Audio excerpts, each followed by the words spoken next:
right, welcome back. The Between Stars and Suns, episode 15. Wow. Okay, so we have just we had just done a beginning of the time, space, reality, anomaly, threat, and this is in an attempt to save a couple of the characters from dying prematurely. But we'll see. All right, so when last we were here, people had some vulnerable moves, yay. And then they also were investigating the mystery of Dr. Noble being around in this particular universe and not supposed to be, and at least definitely not supposed to be happy here. So they were tasked with trying to figure out what's going on, and Titania had promised that she would keep the other threats at bay while the hunters investigated. So we're going to go ahead and just jump right back in, and we have Smoke back. So we're going to go ahead and let's see. Okay, so Sir Atticus and Mildred, you were coming from Mr. Noble's office, and then you had Pope in tow. And then maybe we can say that Smoke had stuff to do or was trying to avoid Taggart, and so now is back with the group, like meets up with you somewhere. Okay. I'm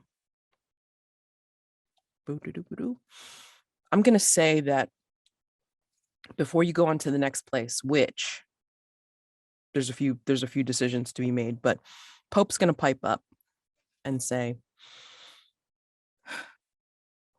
what is this about, sir? Mr. Noble mentioned Marissa's name.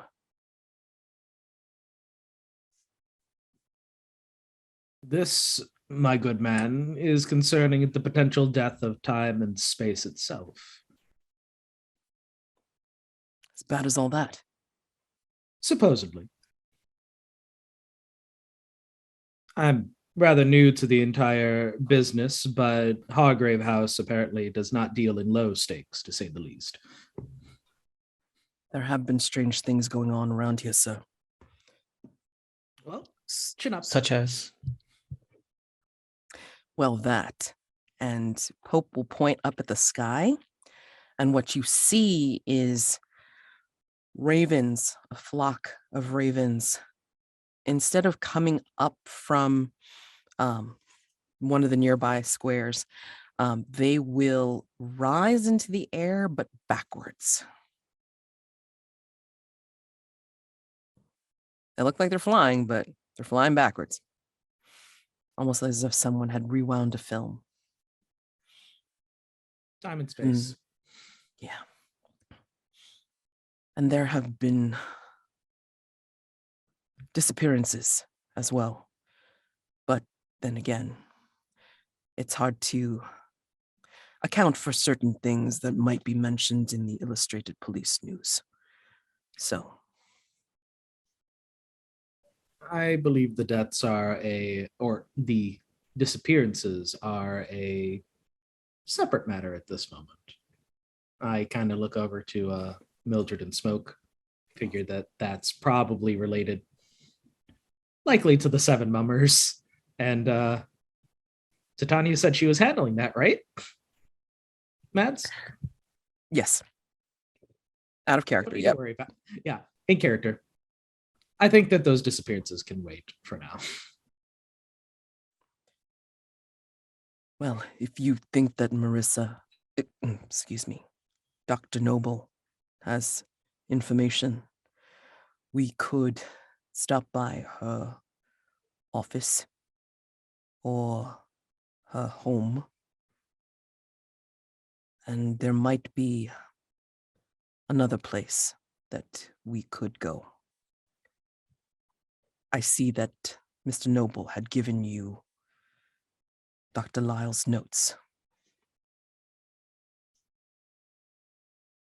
He has an abandoned lab a few miles from here, on the other side of the docks. Well, do we want to split up and cover more ground that way? I would ask that I accompany you to Dr. Noble's, if that is one of the choices, as I think she would appreciate a familiar face. If you don't mind my asking, I was unclear about it back at your employer's office, but what is your relationship to Dr. Noble? I have served the Noble family for quite a few years now. I am Mr. Noble's factotum. Is it just servitude that interests you in this case? And I'd like to try and do some information move with that. Okay, so let's see. You want to go ahead and use, I guess, presence in this case? Sure. Yeah. If you're talking. Yeah. That's a 10. Okay. So you're asking him about his specific relationship to the family? Or To Dr. Noble. Okay. I think he's going to talk to you. He's going to be, I think, as he is. Well, I mean, before we go anywhere, I mean, like, where do you want to be? Like, do you want to be in the middle of the square, just kind of talking and discussing like where to go next? And this is where you're starting to ask him about his relationship to the family, or are you on the way to someplace? I thought we were back at Hargrave House, but I guess we could be I mean, if you want to be at Hargrave outside. House, you can. Yeah, it's fine. Yeah, I figured because like if Smoke, if we regroup with Smoke, I feel like that would just be like the. Okay.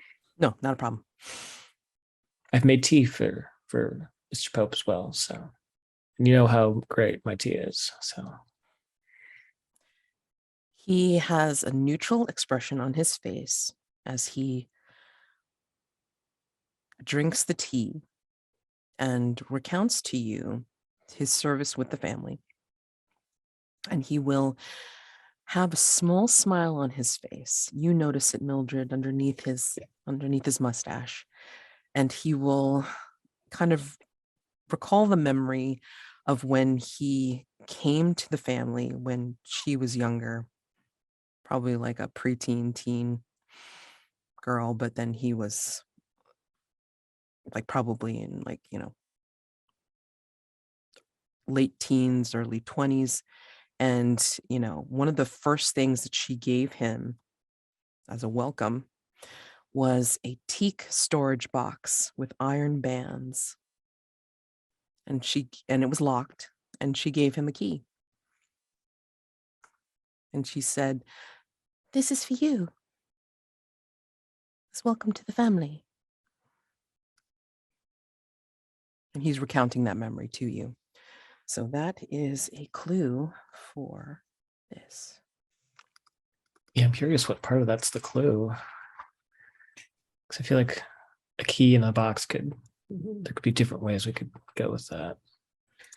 Well, I'm putting it in as I wrote the clue, which is the teak storage box with iron bands. And then he says, "And I've been with the family ever since. Always loyal in service." And he tips his hat.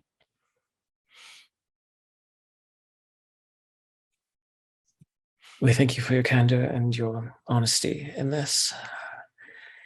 If anyone has a preference as to where they'd like to go this evening, I'm open to accompanying. I'm open to taking a spot on my own, try and get more ground that way. I would like to go to the abandoned lab before we go and speak with Dr. Noble. I feel as though if we are to confront the lady with regard to the realities of her circumstance, having as much information as possible would be prudent. Are you saying this in front of Pope? Yes. What reality of a circumstance are you speaking of, sir? As mentioned, she is the crux of the matter. And there are certain circumstances that Dr. Noble is not privy to at the moment. Is there something I need to know? Not yet. We are ourselves still trying to figure it out, pieces together.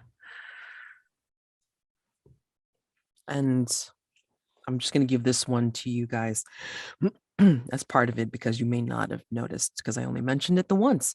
But in that scene that Titania showed you last time in the cave, the person that was falling onto the person that stabbed Dr. Noble, green hat, green waistcoat, Miss Pope. So out of character to clarify, in the vision, he tries to strike down the person who strikes down Dr. Noble. Correct. Okay, cool. So he was there, or at least that iteration was there. Yep. Smoke, do you have a preference?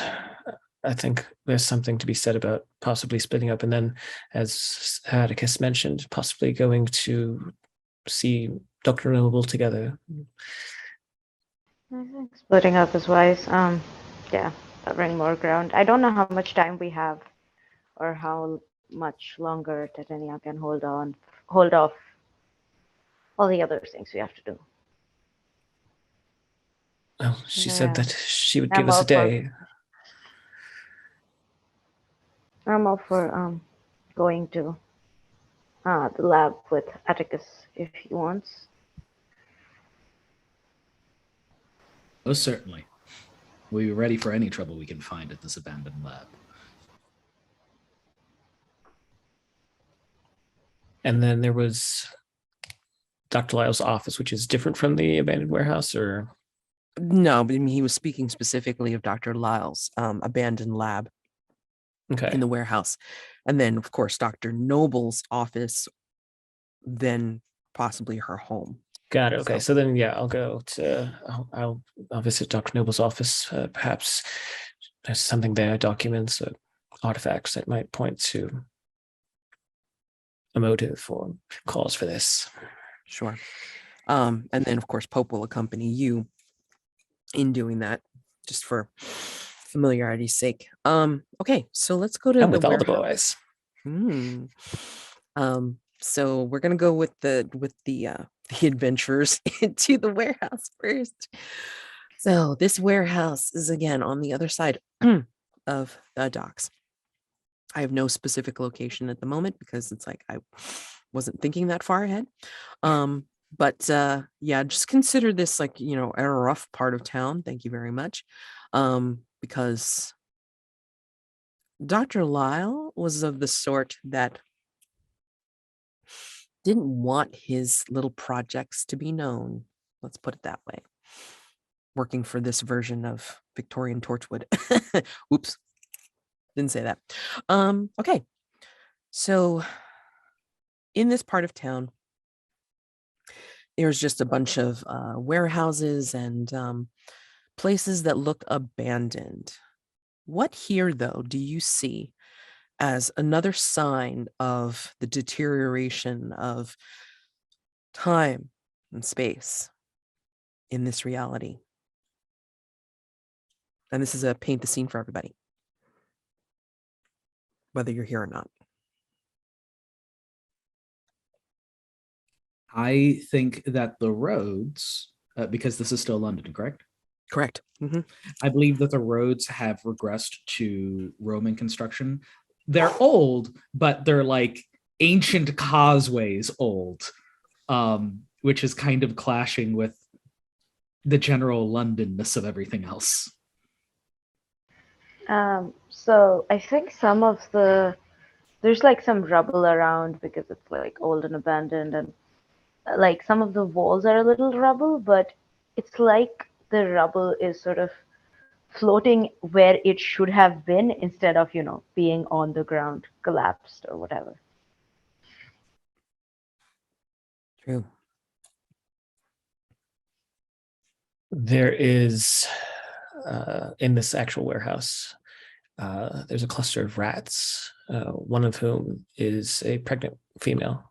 And in this time loop, she is constantly giving birth over and over and over to hundreds, thousands of these little babies. The rats themselves multiply, but she is just continuously in this loop of giving birth.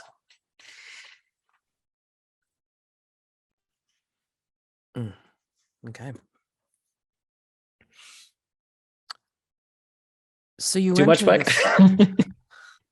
this- That is a terrible fate. Even if it's just a rat, man. Dear Lord. All right. Dear Lord. Yeah, exactly. Holy Also, crap. we have to walk into this warehouse, man. Come on. Oops. I don't. Okay. So we'll just say that you pass this as you go along, and then the rest of the rats like just kind of like mosey on out of sight. Okay. So there you go. Okay. But yeah, the very disturbing thing is the floating rubble. That's like, okay. So I'm going to assume that you also have the journal with you, Atticus, because I mean, I think Mr. Noble handed it to you. So I think you're going through this place, and it's a couple of stories high, but for the most part, it's like made up of like partitioned rooms, like rather than real walls, because it is one just huge ass space. It's meant for transport and storage of big crates. And so you go through this place, seeing the weirdness, and then you kind of follow along with some of the notes, because in fact, the notes will indicate like a crude map, precisely written, but still crude.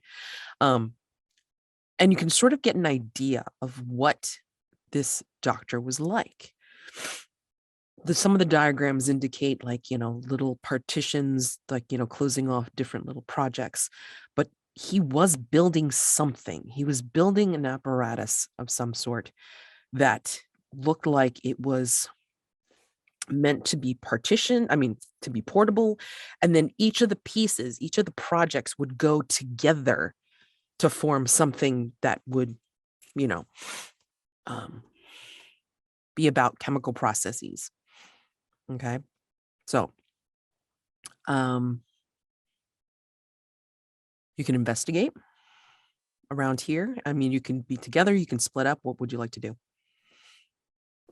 I would like to investigate using sensitivity. Ooh, are you going to do it in Inigo Montoya again? Or are you just going to? Yes, I'm going to draw the bird and strike it on the ground and kind of wave it around, seeing if there are any vibrations that don't exactly ring true. Smoke, what do you think of Sir Atticus when he does this? Right. Oh, I think Smoke is like. Do we see the rats, by the way? Are they just on Yeah, the basically, floor? I mean, you saw the. Oh God! You saw the constantly pregnant one, as you're going in, and then her babies are like pretty much like floating, or like not floating, are like flowing from their masses, and then kind of drifting into the shadows, of this place. It's pretty Okay, vast. I'm going to go check out the shadows with just visually, and if Sir Atticus starts doing something weird, I'm just not going to pay it any attention. Okay. All right. So I'm going to call your investigation via vitality. Okay. Yep. Let me see. Yeah, because you kind of have to make your way around this rubble and just kind of watch your step and stuff. So I'm going to say vitality for you, Smoke, and then sensitivity for Sir Atticus. So go for it, guys. Oh God, I rolled snake eyes. That's fun. I rolled a 3. So what are you two doing? What the? It's the rats. It's all the rats. You can mark masks if you need to. yeah, I'm probably gonna, buddy. So I'm gonna mark the blood-soaked portal, and the vibrations are too powerful. Sir Atticus is no longer around. You know what? I mean, like at this point, No, anything can no. happen. You guys are just like trying to drive me up a wall. It's great. I'm gonna just accept Chris whatever you Chris do. comes back and there is no one left, not even Sir Atticus. The rat got them all. No. All right. All right, yeah. Reality is broken down. All right, I'm definitely gonna be marking a mask. I just Sure. need to. Yeah, It's I don't day think phase. that How was bad? Could it that be? was an investigation, right? Not a demo. That Yeah, was it an was an information. It was an information okay. move. I didn't realize that the rats are gonna fuck you up so badly. It was a disturbing sight. Atticus looks at it, says, "Not my problem," moves on. Smoke says, "I'm gonna look tangentially around it." Neither of us want to address the rat in the room. It's a lot. I mean, if this is trophy, I'd be so well. I could still slap you with Well, if conditions, there's but that I mean, many rats, there's probably a rat king at that point. oh Like, Jesus. Okay, all right. Okay. Am I allowed to hear what the consequence is before I decide to mark a mask? Yeah, because I mean, like, you know, it's basically something's gonna like bad is gonna happen. But it's just an information move, so it's not simply like you don't find. Oh no. Anything. This isn't You like don't it, find like, you know, anything. yeah, you definitely don't get a clue. You definitely don't get a clue for this. And like shit's gonna go wrong. Okay, so I will mark off which one. oh Well, look, you have this. Imagine having choices for marking Okay, masks. okay, Right? all right. so mask of the future, you can mark any of them. Can't relate. And yeah, and then mask of the past, you have to go in order. Okay. And smoke, just so you are reminded, because it's like I mentioned this last time, there is a mask to this threat. It's called Mask of the Promised. But if you pick it, everybody's got to do it. Everybody has to do it. Yeah. But does that mean that I don't need to pick a mask if she picks? No. You still need to pick a mask. It's just like one of those masks that everybody's got to do, but only one person can use it to help them. Okay, all right. They can pick that. Yeah, one, everybody then. has to narrate it. It's a little bit of a, yeah. How dare you force me to improv in this narrative game? How could you? All right. Now, Michael, come on now. Okay. Yeah. Okay. Honestly, I mean, like, you know, so smoke. Honestly, are you going to take Mask of the Promise? No. I don't have conditions too many of them, right? Like one, yeah, we're fine. We'll be fine for a bit. We'll call on that mask later if we need to. Okay, so basically, you're going to suck it up and take the failure. Yeah. Okay. All right. So if I mark off a mask, we narrated at the end, correct? Not immediately. Or at least you will wait until dusk phase. We're not at dusk yet, so you don't narrate it right away. Okay, I'm just gonna mark a mask of the past since we're still building into Atticus. Mm-hmm. Yeah. Okay, so let's do smoke first because that's fun. Smoke. Let's say that you had gone to one of the upper tiers. There's like ladders that lead to like catwalks like around the rim of the warehouse, because there's also like kind of like rafter doors that will, I guess, like for people trying to crane things in rather than like actually trying to use the doors. And I think, you know, as you're making your way through this has been abandoned for quite some time and obviously not been maintained.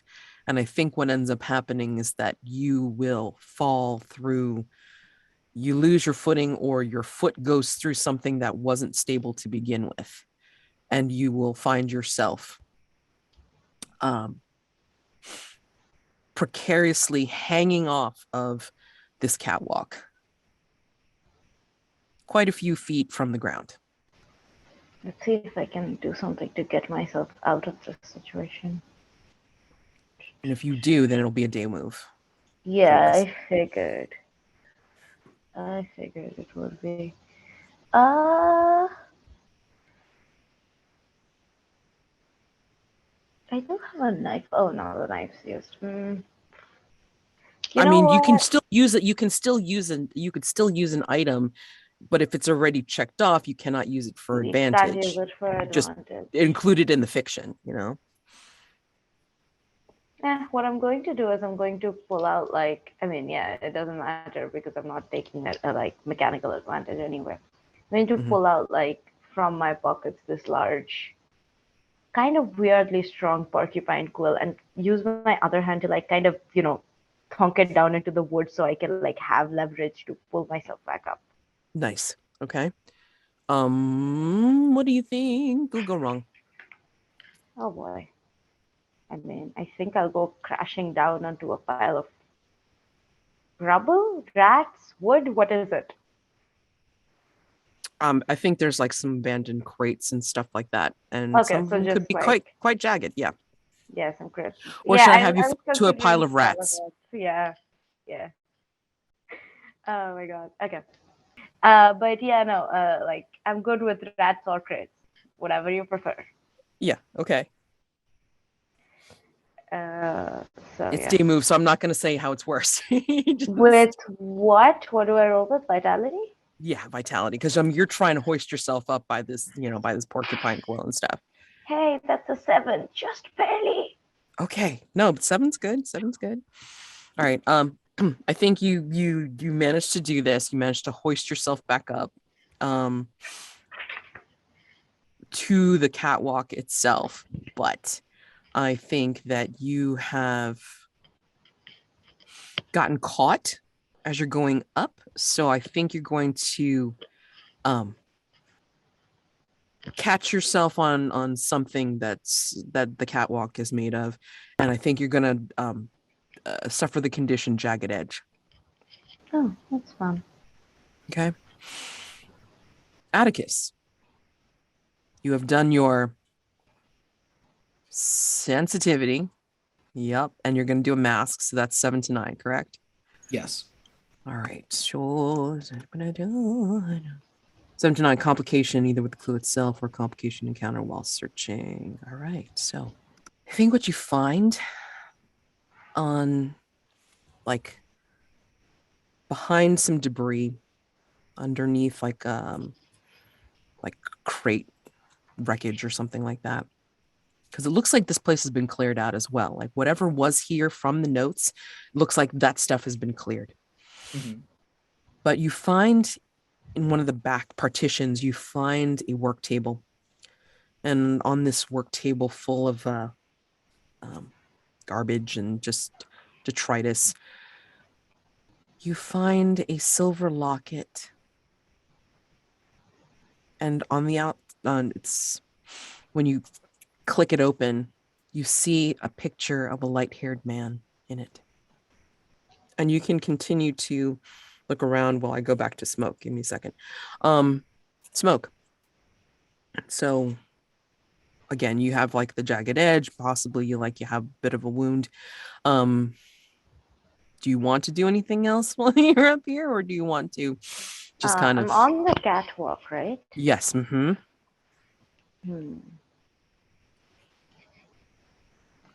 And just to be clear, there is absolutely no people or signs of people in this place that we can see. For funsies. Do you want to risk it for a biscuit and go ahead for another investigation roll? Sure, I'll do that. Why not? Okay. This one I'm going to give you with reason, just because, well. Yeah, we're looking. Yeah. I think my reason is a 1. Let me quickly check that theory. No, it's a 0. Great, that's gonna go well. I rolled a 2 and a 1. That's fun. Will you dump that dice, goddammit? My I have God. 4 dice. I've been switching between them. They're still not working. If you want to use the mask, you can use the mask. There's also a dice roller in the chat, in Zoom chat. For God's sake, please. That didn't help. I rolled a 3. Remember. Oh, okay. I thought you rolled physical dice. Okay. Oh, no. Well, shit. I don't know what to tell you. God damn. Okay. Are you gonna still run with the fail? Just checking. It's the rats. That's why we're rolling poorly. The rats hit us. Okay. All right. So okay. So I think as you're trying to look around, I think what ends up happening is that, you lean a little bit too far on like what is supposed to be the railing for the catwalk. And you go tumbling down, down into the moving, forever undulating pile of rats. Yeah. Yeah, I think Spoke's gonna let out like a growl at that, just sort of claw the rats off of me and just maybe, I don't know, shoot a few shots into this thing as well. Atticus will probably hear that, Yes. but Yep. Okay. All right, we're gonna leave you there, trying to get your way out of the rats, and then like Atticus, I'll let you decide whether you want to do another investigation or not. But I'm gonna go flip over to Mildred with Pope, heading to Dr. Noble's office, and yeah, he brings you to, or he guides you to a particular place that's like on the more plain side of Harley Street, I would imagine. It's like this is a row of doctors' offices and such and so forth. Some are very grandly tricked out, and then some again, like Dr. Noble's, is more of it is actually a place of business rather than a spectacle in itself. What do you see here as I paint the scene? As you make your way up this row home office, what do you see here that indicates that while Dr. Noble comes from means, she by no means is trying to show that off? Like, she is truly she's truly into medicine as opposed to clientele. Again, paint the scene for everyone. Can you clarify what you mean by that question? Like rephrase it? Yeah. So Harley Street is made for doctors that want to have grand offices, and then for the most part all they'll do is like, check urine and like, check your pulse for a high fee. Dr. Noble is not like that. What in like around her offices or in her office can you see that indicates that she is a true doctor, carer for all? You see that there's like a little just like a little setup on like one of those standing filing cabinets, and there's just about like maybe 3 of them, but little handwritten notes that she keeps from patients who just wanted to thank her for her care and her services.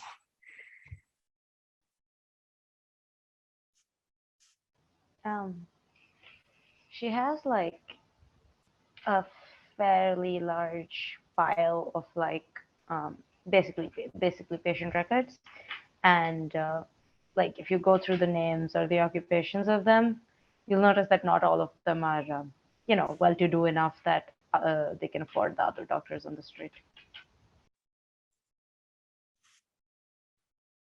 The office you describe, are they sort of like these narrow brownstone kind of Mhm. things? Like there's a set of Yes. stairs that goes up, and there's like a little Mhm. garden on each side. Yeah. I think that Some of them more resplendent than others. Let's put it that way. if the other offices have like the whole like carved shrubbery sort of thing, I think she has a functional garden of medicinal herbs, chamomile, catmint, lavender, and I think she leaves them open like for people to take them as they need. You ring the bell for the office, and I mean, no answer. I mean, Pope looks like he was expecting her perhaps to be here, but doesn't seem to be. And he produces a key, so this way you're able to go in, and it's on the first floor, because if I recall correctly, like English homes and such are made where the first floor is the ground floor, and then first floor is actually the second floor for us. So, yeah, on the upper floor, you see where she has like an examination room. Then there's also like an office partition for like her desk and her files and all this other stuff. And then of course she's got the usual accoutrements of other medical instruments and such. Yeah, Pope is just kind of looking around and then just, please wait here. I will see if she happens to be in one of the back rooms. And is he leaving me like in the front office or He's leaving hallway? you. No, he's leaving you in the front office. Okay. Yeah, she'll let him go. And she'll just take a look around, looking for. I think she'll go through her desk to look and see if there's any notes or any indication, like any letters from anybody who might have a motive in doing something like this. Or maybe even just like weird scrolls or something. I don't know. Okay. I think, all right, go ahead and roll. Investigation, please, with reason. Yeah, reason.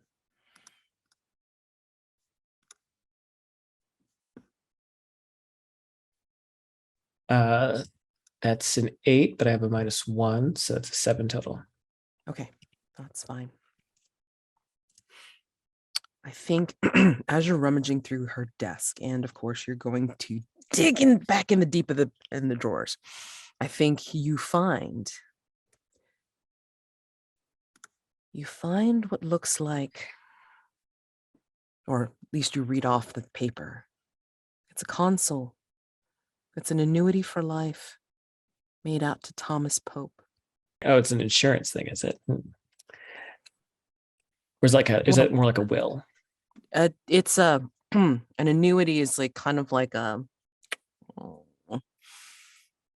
it's like a bond. Like basically, it's like, something that will pay out to somebody that it's the certificate is made out to. So Okay, sort of like a life insurance policy. Got it. Yeah. As she's looking that over, and as Pope is still digging around in the back, I suppose, looking for her, I would then, if possible, I don't know what you had as a reaction, but I would like to pull out a little cloth sack of still damp tea leaves, and I want to just do like a quick on the fly thinning of the veil.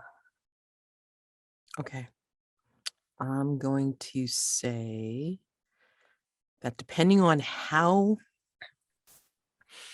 Now, do you have to for thinning of the veil? Do you have to roll for it? Yes. Okay. Yeah. So depending on how. I'm sorry to do this to you, but I mean, like how you roll. Depending on how you roll on thinning of the veil, will depend on will determine the reaction / complication that I give you. That's a 5 on the roll, but with sensitivity, that is an 8 total. Perfect. Okay. Cool. All right. So for thinning of the veil, let's go ahead and take a look at that move. All right. You're going to do tea leaves. Okay. And on an 8, let's see, on a hit, you may ask, what is about to happen? The keeper will answer truthfully, but not necessarily completely. Okay. Yeah. Because you glimpse in the future. The future. Okay. So what is about to happen?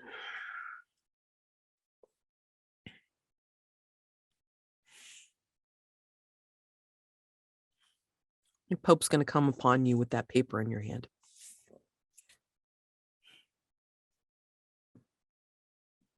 Yeah, that's fine. Yeah. And that's the complication. So Yeah, not even looking up at him. She's still sort of divining, but she'll slide the paper towards him while she's keeping her focus on the leaves. You hear him gasp. What? This is made out to me. Yes, it's curious. You would expect a son to be the benefactor of such an agreement. Son. And he sounds distinctly clouded, like Dr. Noble did in his office. She'll break away from him, or from the tea leaves rather, to look up at him. He's staring down at the paper with a confused look on his face. Samuel, I believe his name is.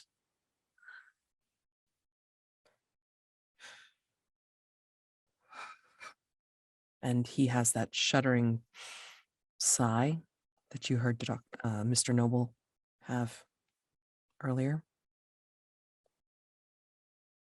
She doesn't have a son, does she?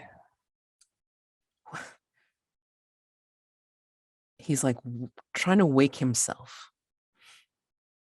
She'll stand and just sort of not like trying to, cast a spell on him, just in a more comforting way, just put her hand on his cheek.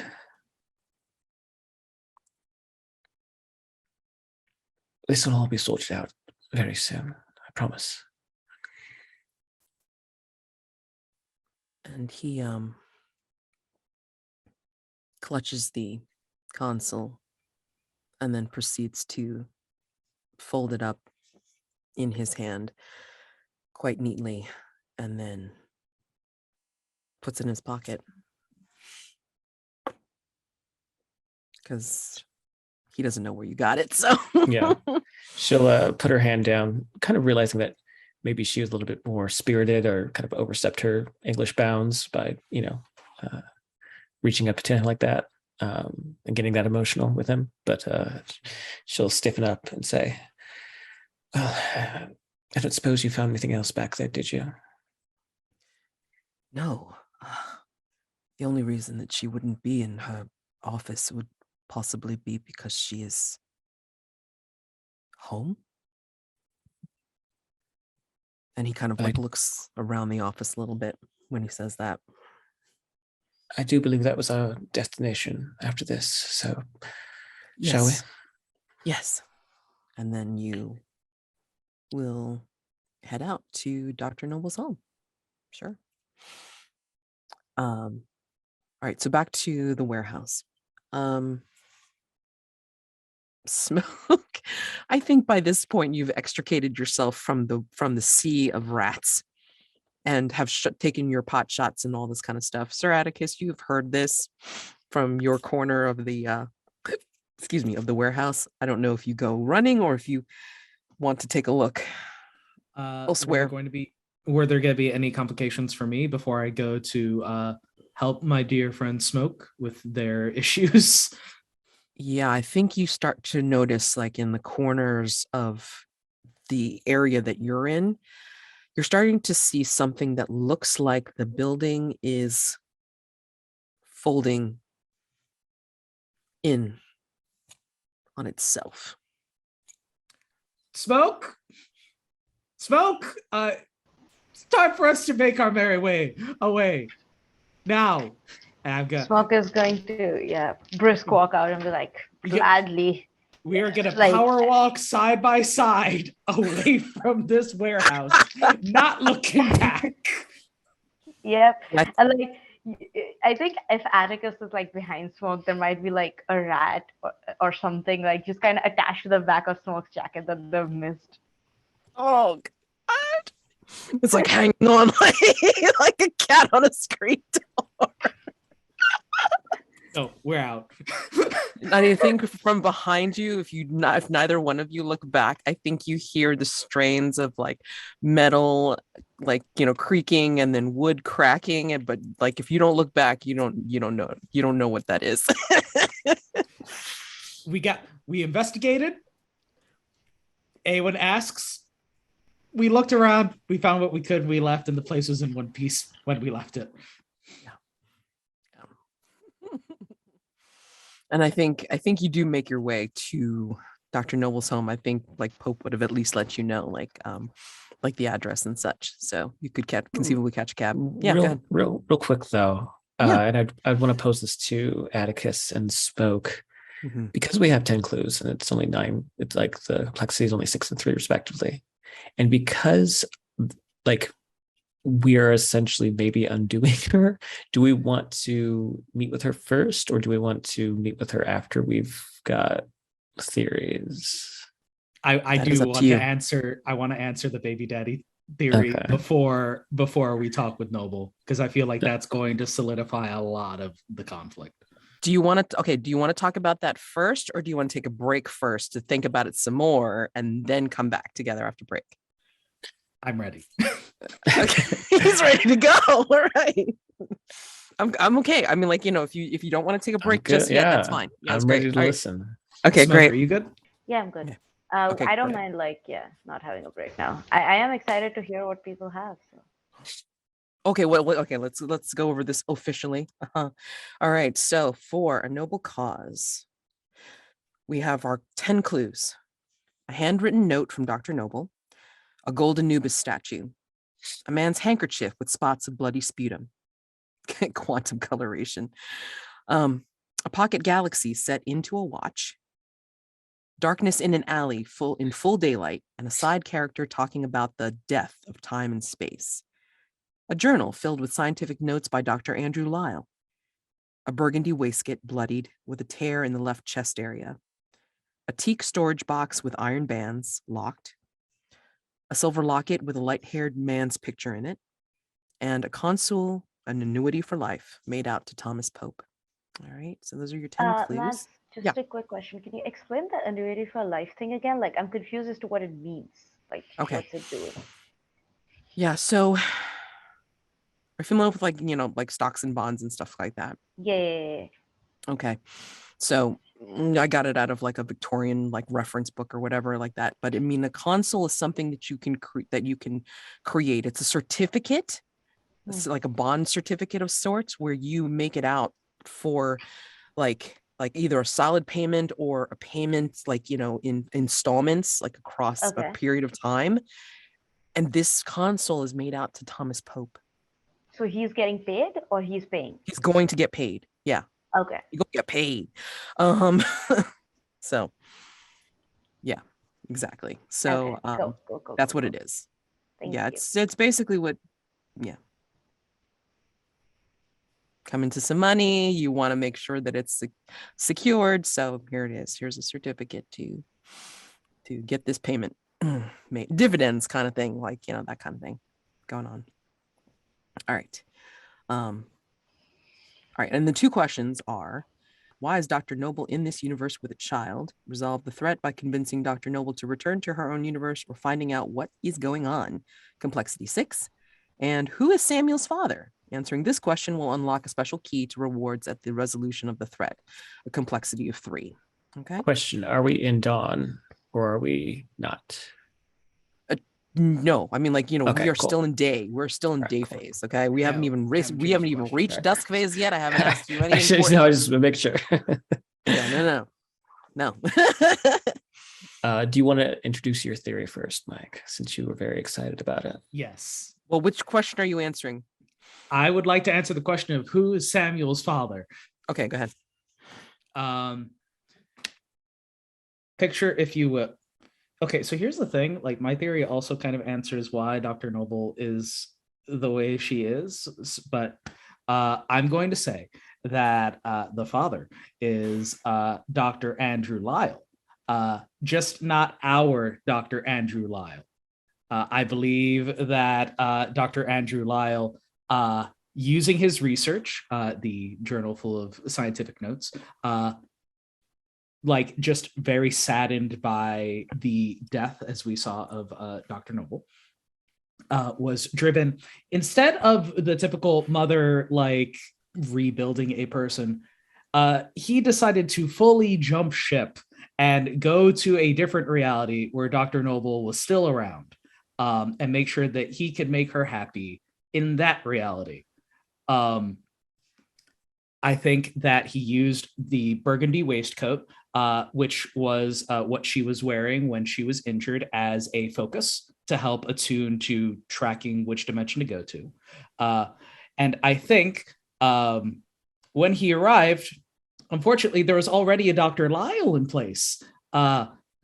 And there may have been a confrontation. And I think inside of the teak storage box with iron bands locked is what remains of the original Dr. Lisle. I believe that the silver locket with the light-haired man's picture in it belongs to Dr. Noble, that he was successful in being able to properly romance. And I would like to say that as a result of this parallel reality, Dr. Lisle is in fact the father. And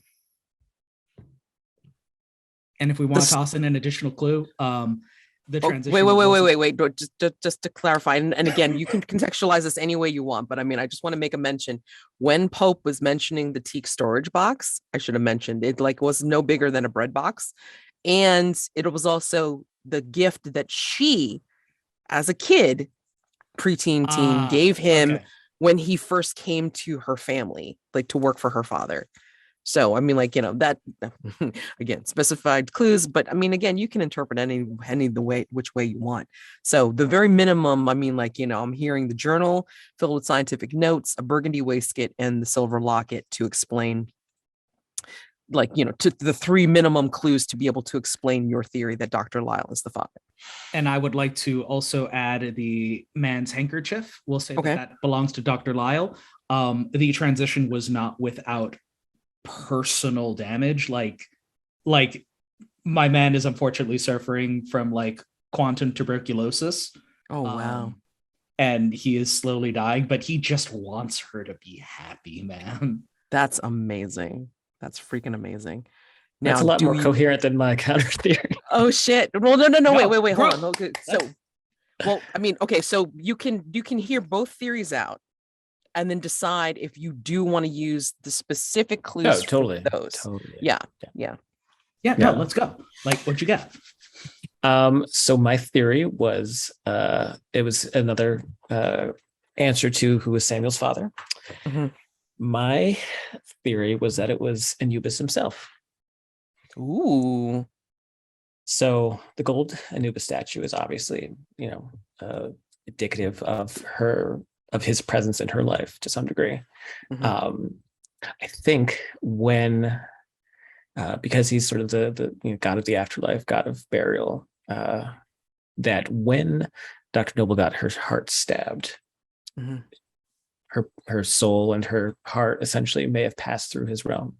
Him being the person who judges hearts by, you know, by their virtue, saw that that not only was her heart virtuous, but there was something else about it, something that drew him in enough to break his own godhood, to maybe fulfill some prophecy, or to change his own prophecy, or to change her prophecy, by granting her, in this noble death that she had, this entity that's manifested in this realm, which is, you know, her happy life with a child. The death of time and space would obviously be a result in this whole thing progressing, because obviously, you know, Anubis himself, he broke rules, he played with time and space, and there will be an end to that at some point. So again, not as coherent as Mike's. So do with that what you will. That's all I got. Oh, I had a theory, but I'm struggling for like a final clue for it. So if anyone has ideas, I'll give you the theory. The same question, by the way, which is that Samuel has no father, and Samuel is basically like Dr. Noble's own like life force sort of concentrated into a small child. And so we have like the journal filled with scientific notes by Dr. Andrew Lisle, who was like figuring out how to do this kind of thing, like how to sort of concentrate life force into child, I suppose. And the man's handkerchief with spots of bloody sputum is like was because it's like quantum coloration. My idea was like this was some sort of sacrifice-esque thing that she had to do because and like sacrifice him to basically the quantum gods, or as it were. I'm struggling for a third clue, so if anyone has ideas, I would be like open to that. Maybe, I mean, I love them all. I mean, I would say that maybe the handwritten note from Dr. Noble. Yeah, might I was be- thinking about that, but I wasn't there when that clue was given out, so I don't remember what it says. I mean, like, again, to it never got contextualize where it defined. is. Yeah. Yeah. Ah, okay. Maybe then it's a handwritten note from Dr. Noble that just, briefly talks about her experience doing this very strange experiment. Hmm. I have to say I like Mike's theory best, though. Yeah, I'm down for that one. That one seems Yeah, the most Mike's theory's got crystal. Mike's theory's got the handkerchief, the journal, the waistcoat, and the silver locket. So I mean, you've got like a +1 on that already. If you're gonna, excuse me, answer that question. Yeah, I'm down with that. Okay, so Yeah, it Mike. works for me. Yeah. Good with rolling with just a +1. Well, wait. Okay, so before you do that, take a look at the other clues now. So you got 1, 2, 3, 4, 5, 6. You've got just those 6 to try and explain the resolution of the main question. Are you satisfied with that? We're I still mean, in day phase, right? We yeah, can you're Yeah. still in day keep phase. So conceivably you could, I mean, I'm just mentioning it because I mean, like, you could either try to stick a theory from the 6 clues that you have, or roll on this particular question using those 4 solidly, and then go out and investigate a little bit more. So I'm just wanting to make sure that you want to use these clues for the Samuel Fathers question. I would say yes, because if we're still in day phase and the goal was to go do investigation moves at Dr. Noble's with Dr. Noble, we'll probably get more clues then. Okay. That can Alright. help Yeah, develop same. the second question. No problem. All right. So if we wanted to add more to this, we could, but I think, well, either way, we're going to get some more clues. So That's fine. Okay. So go ahead and roll with a +1. Okay. Come on, Samuel's bad baby daddy. That's a 5. Seriously? What did Wow. you roll? I rolled a 5. 1 and a 3. Great. That's nice. The dice hate us today. Tonight is not a good night. we can mark Can we mark a mask for? Yeah, we all have to To mark. bump it up a tier. So let's go over this. I was only joking, but if we want to, I mean, let me just double check something. Because The way that basically it what this works- means is if you're gonna roll with a miss and not mark any mass to protect yourselves, for those of you that need to, then that means that I have a reaction, your answer's wrong, and then you have to go at least get one more clue to I to revise like your the theory. I really like the paradox theory, but I also know that we're running short on masks. I mean, I love it too. I mean, I love this theory. This theory is like so good, but yeah, by virtue of the Yeah, roll. but like we might get reactions otherwise, which is also like I have 2 conditions. Okay, so if you give me a condition on top of this, it's equivalent to almost marking a mask very soon after that. Okay. Right. Now, I mean, Mildred, how close are you again? Shit.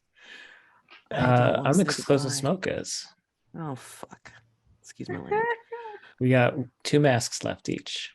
Yeah. Yeah, but you don't have conditions. which is True. pleasant. True. I can take condition if you want. If that would help. But then that is precluded by the fact that you still have to take a mask to bump it up. Yeah, Otherwise, I it mean, fails. If the whole purpose of this exercise is to try and keep us alive, I mean, Then at we this are point, I'm feeling so sad. miserable. At this point, I'm so sad because it's like, Elagos isn't even here to try to help the fuck out because I know that So he's one got of us something could planned, take the but mask of the threat itself if we wanted Mhm, to. yes, That's But if that and only one of us satisfies is in one trouble. mask. that only Yeah. satisfies one person, One mask, yeah. right? Yeah. Atticus has masks. Yes, yeah. Which and we- we're I'm not good. worried about I'm good. Atticus. Don't worry. I'm good. it's just us two. We're the two that are Oh, ankle God, deep in the shit right now. So Yeah, Um, ankle deep in the shit, literally. But I know that Elagos has something to help you out, Mildred. But of course, he's not So here. maybe he's not let's here. Fucking maybe A, let's god damn it. hold off on the masks for now. Take the L.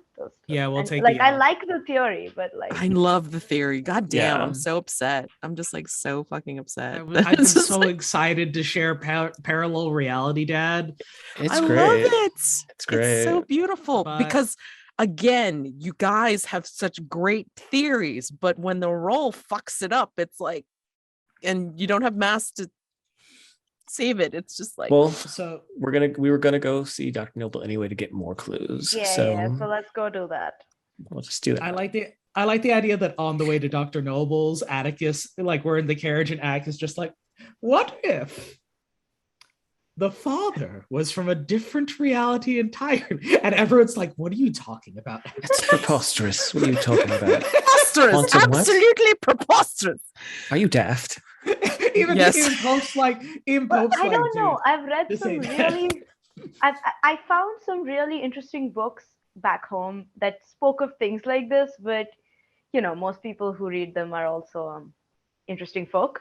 So I don't know how much faith I should put in this, but I have heard of it before. So he's at least not coming out of nowhere. Can I change my plan? What do you mean? What? Because we were all going to go to the Dr. Noble's, but I just remembered in the trophy room there is a placard with Dr. Noble's name on it. So that presumes that she has a history here at Hargrave House. And so I'm curious if maybe I'm going to like go to the library, go through some books, maybe find some more information on what might have happened. The reaction giving us that painful L. Well, let me ask you something, and I'm going to break a rule here. How badly do you want this theory to be right with the parallel reality? So I have a question. Mm-hmm. When a roll fails, that means that theory with those clues is wrong, right? But a relatively similar theory with slightly different clues could be right. Could be, provided you don't roll badly again, but it is what it is. Yeah, but that's a different problem. Like, That's a different problem. Yeah, but I mean, again, it's like it's usually where they're going to say that if you roll badly and you want to take the L, you need to find at least one more clue and then revise the theory, even if it's just by a little bit, right, to okay. make it slightly different. It doesn't have to be completely different. It just has to be slightly different. I think we So- could maybe do that.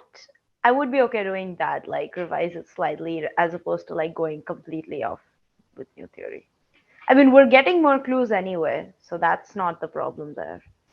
Okay, Yeah. so are we taking the L? Like, I don't know. Atticus? my concern would be the conditions that Smoke and Mildred would need to take, because it does push them closer to that precipice of just like being forced to take the mask already. I don't have any conditions right now, so I'd gladly take some right now.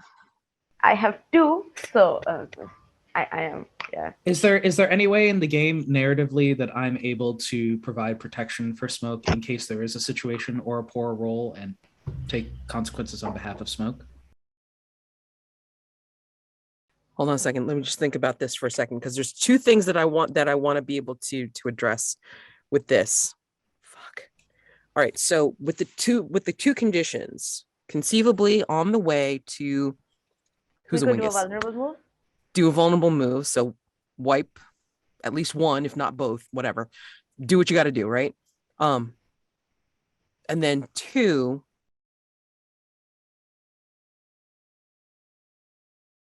that's an interesting thought.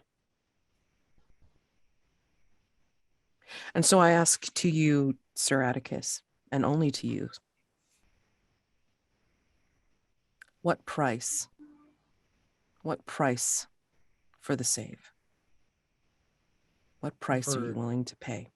For the save of the theory? If that is what you want to do. If you want to make it right, so... Because basically the two choices are, you take the L, there's a reaction, and you have to get one more clue to, revise it just a little bit to come up with another theory. Okay, to be able to roll again. Or we figure out a way to finagle some masks to bump it up a tier, but then Mildred and Smoke get conditions. And you can still do the vulnerable move no matter what. I am perfectly happy for you guys to do that. But I mean, just know that if you're going to bump it up a tier, it's like, like Mildred and Smoke will incur conditions. And you're asking me what price I am willing to pay to make sure that happens. To bump it up a tier. Okay, so you do want to bump it up a tier. I would like to bump it up a tier, but you're asking me, what am I willing to put on the line for it? Mm-hmm. Yeah. I'll mark 2 masks. I will mark a mask of the future. I will go as far as marking 2 masks of the future if I need to. No, I'm not going to ask you to do that. Holy shit, no. But I mean, a mask of the future means that you will not be able to retire in obscurity or safety. Incorrect. Did you know that the legacy has masks and ways to uncheck masks, especially masks of the future? I sort of knew, but I forgot. Okay. The cosmic passage will uncheck itself once the beast is taken care of. And if I take a particular move, I can uncheck the darkened threshold. However, this also means I'm going to start pushing. Yeah, that's right. Yeah, I can uncheck the darkened threshold if I wanted to. I don't remember that one. Okay. It does seem kind of cheesy, but it does push Atticus into a more X-related hunter. That's probably why I didn't realize that, that was a thing, because it's like I was already my legacy was already X related all the way through. So who cares? So all right. What's an X-related hunter? So for the legacy's hunt, is either depending on what they do or how they handle certain things and how threats are resolved, they get X's for violent means or O's for peaceful means. Okay. That kind of X. I wasn't sure if it was EXX or like X-Men X. I was just so confused. No, if Tic-tac-toe X. If I mark these, it means that I run a chance of becoming more violence oriented than Atticus already is, because Atticus has focused a lot on talking the problem through, and by marking these, he's been pretty civilized for a dude from the jungles. Yeah. But cosmic passage gives me a pseudo quickening where I get advantage on my next roll, but if I fail, I get a condition. And darkened threshold, and if I mark darkened threshold, if I want to retire, it locks me into the move that I need to apply conditions to other people, like other hunters, to uncheck it. Okay.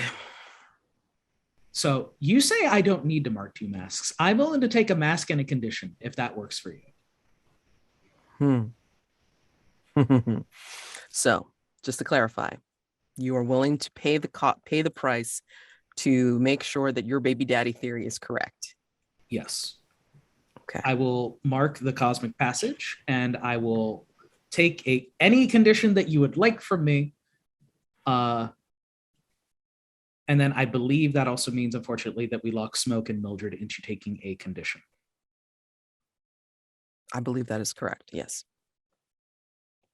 But yeah, because of your price, I will not require a mask from either one of them.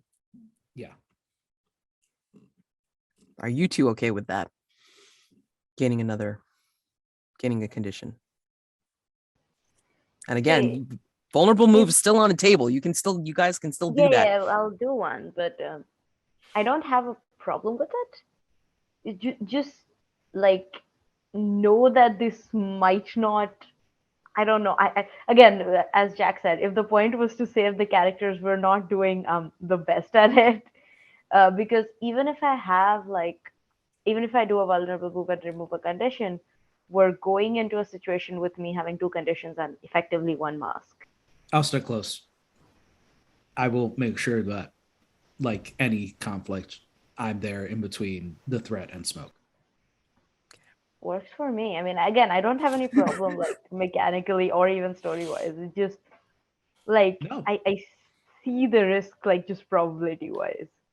You got a gun. No. I've got a sword. We're set. Like, Is that an actual what is that?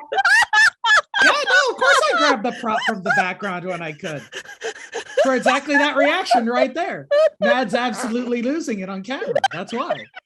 Oh, I've lost it on camera before. What are you talking about? But dude. I mean, do you want me to pull out the gun too? Like, will that work? Or like, no? Oh, okay. Oh my God. It's great. I love this. Okay. Okay. We're just breaking all rules. I don't care. All right. It's great. I was actually gonna break another one, but that's okay. We'll save that for a little bit later. All right, great. And the condition that I would like Sir Atticus to have is called the price paid. And you took a mask for that, right? I also marked off the cosmic passage. Okay. All right. All right. So yeah, we're not in dusk phase yet and such, but let's go ahead and say that you are on your way to Dr. Noble's. And do you want to enact some kind of vulnerable move amongst yourselves? Again, just remembering the vices, confessing sins, watching children play, and the smoking. So whatever combination you'd like to do before we hit the last investigation. Where you get past the conditions for Mildred and Smoke? Yes. Sorry.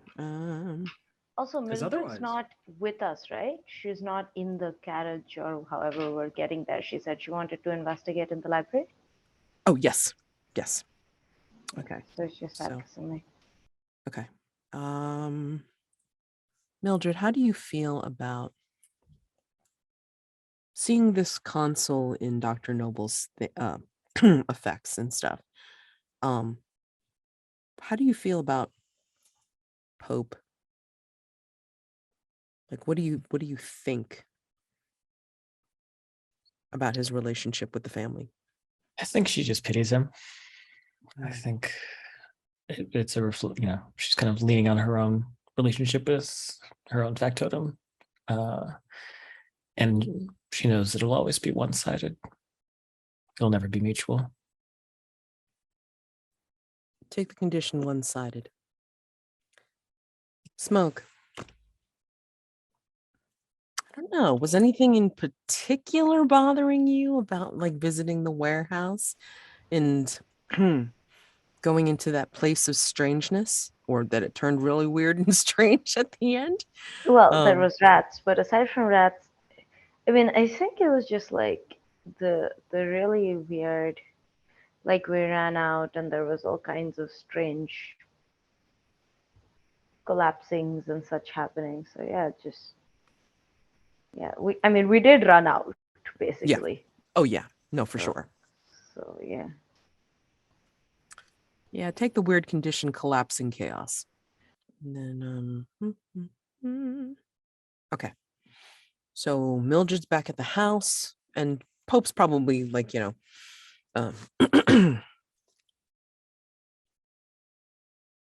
probably waiting patiently with you. Again, wants to make sure that a familiar face would make it less, I guess, weird for Dr. Noble, I suppose. Yeah, let's do your scene first with him. I think if you bring him into Hargrave House, I think he looks around curiously. I mean, Mr. Noble's estate in the country probably is not this big at all. And of course would not be in a fine, vast home like this anywhere else. So I think he I think he just looks around curiously and will ask you a simple question of like, do you research strangeness here as well? Yes, quite often. I am aware of my employer working with Sir Atticus's father. I am not aware. And he looks questioning again. Well, if she's worked with Sir Atticus's family, one would presume that she too is familiar with the strange and unusual. Perhaps she didn't tell you about it. Perhaps she just wanted to keep you safe and distance. To protect you. Well, protect me. Well, Mr. Noble doesn't go in the field much, I know, but many a strange thing has come across his desk.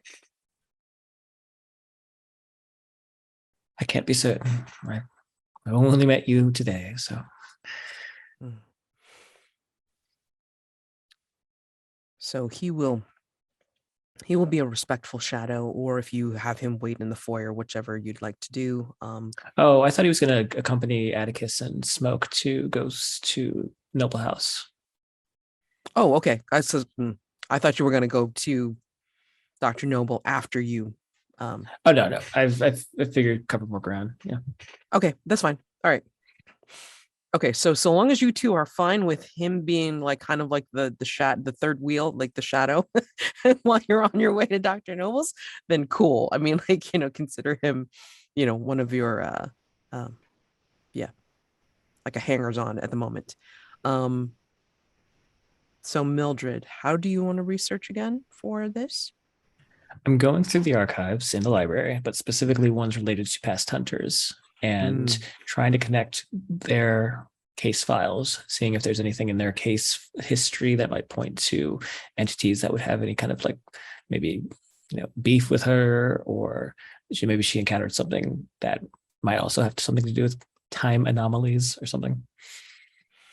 Okay, go ahead and roll investigate, please. The information move, whatever it's called in this game. Information move. There you go. And this is with reason.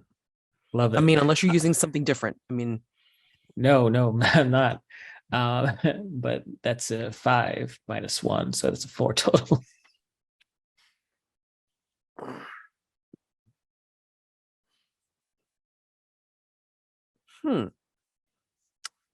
Really straining my creative juices here. I appreciate this. I'm sad, but I appreciate this. Okay, great. All right, so we can bring Bring the heat. All right, great. So long as we understand this. Okay, great. All right. So let me flip over to the vulnerable move with Sir Atticus and Smoke with Pope watching or whatever, or being discreet. And then I will get back to that 4 in a few minutes. Okay, go ahead. What are you two doing? Or yeah, whose vice is being enacted? Let's put it that way. I think Smokes is probably the easiest.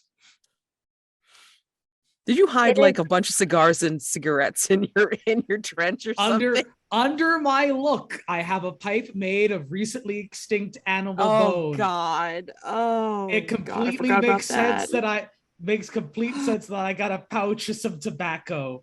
Yeah. Smoke, do you have some rolling paper?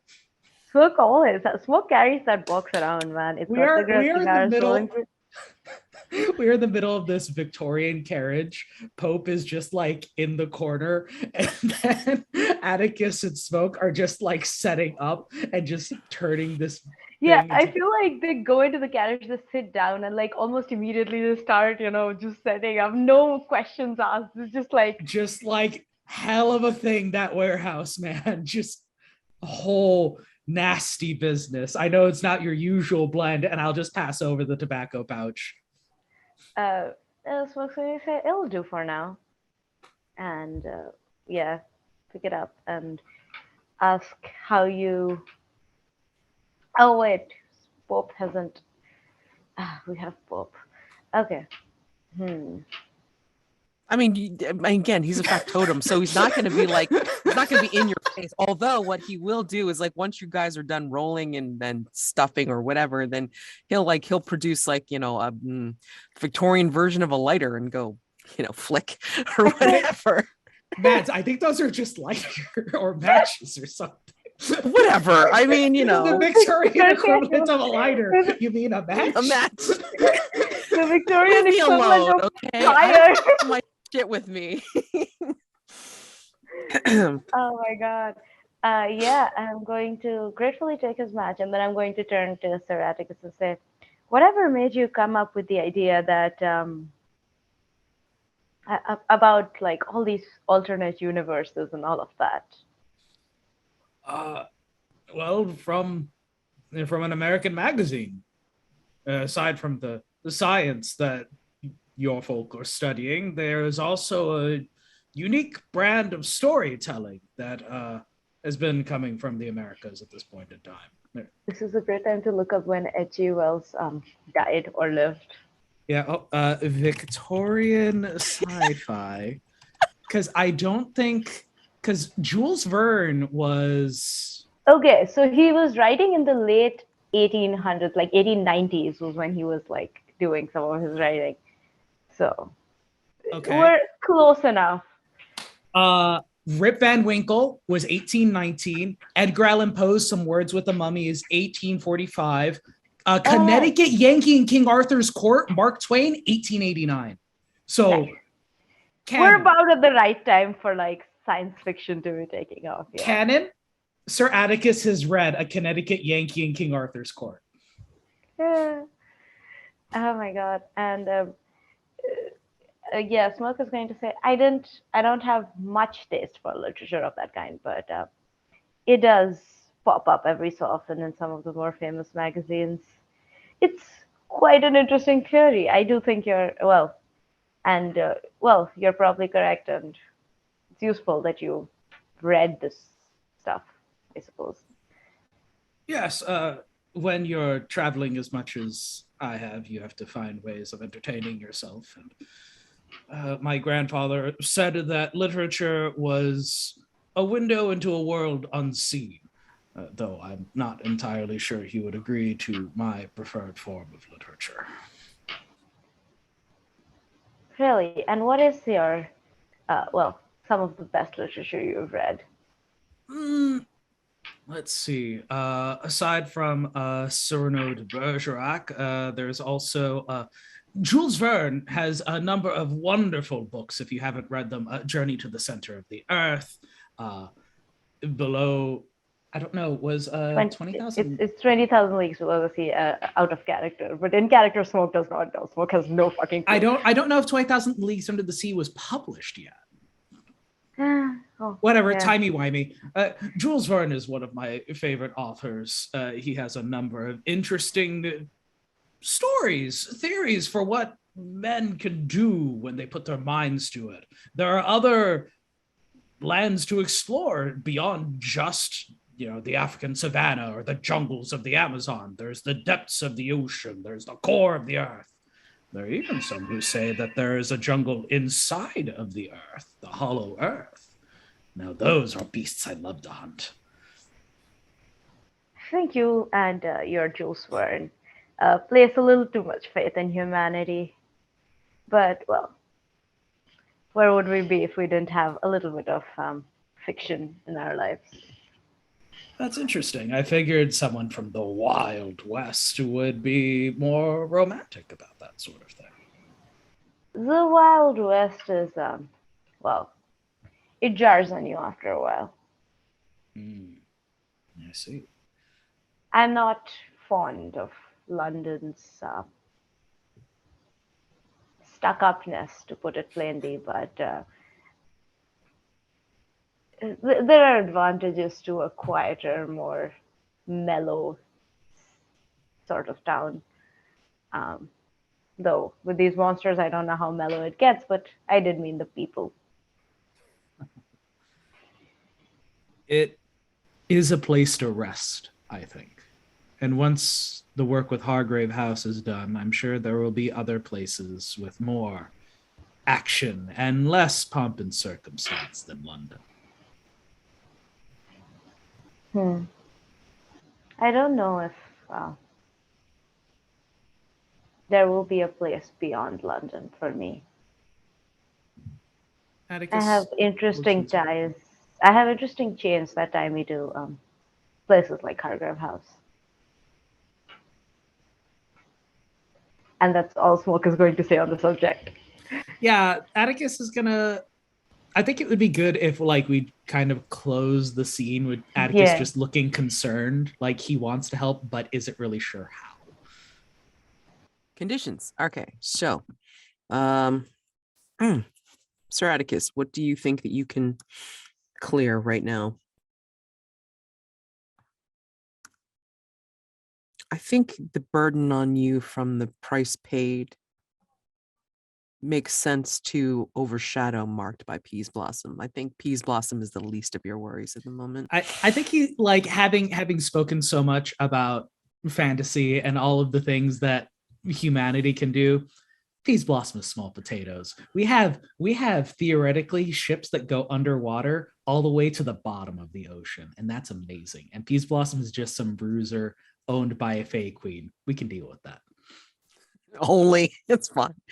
And Smoke, you have Jagged Edge, Marked by Taggart, Collapsing Chaos. I mean, again, talking about these bigger things, I mean, conceivably you could mark off Marked by Taggart, I would imagine. I was thinking of marking off Jagged Edge, actually. Okay. Because I think Smoke is still thinking about, back home and coming to London and fitting in or not fitting in, that kind of stuff. So I don't think Marked by Taggart goes away just yet. Okay, that's fine. All right. And I think after the amicable smoke and the tendrils of smoke are curling outside of this poor carriage, you find yourself in front of a London townhome, which is set back.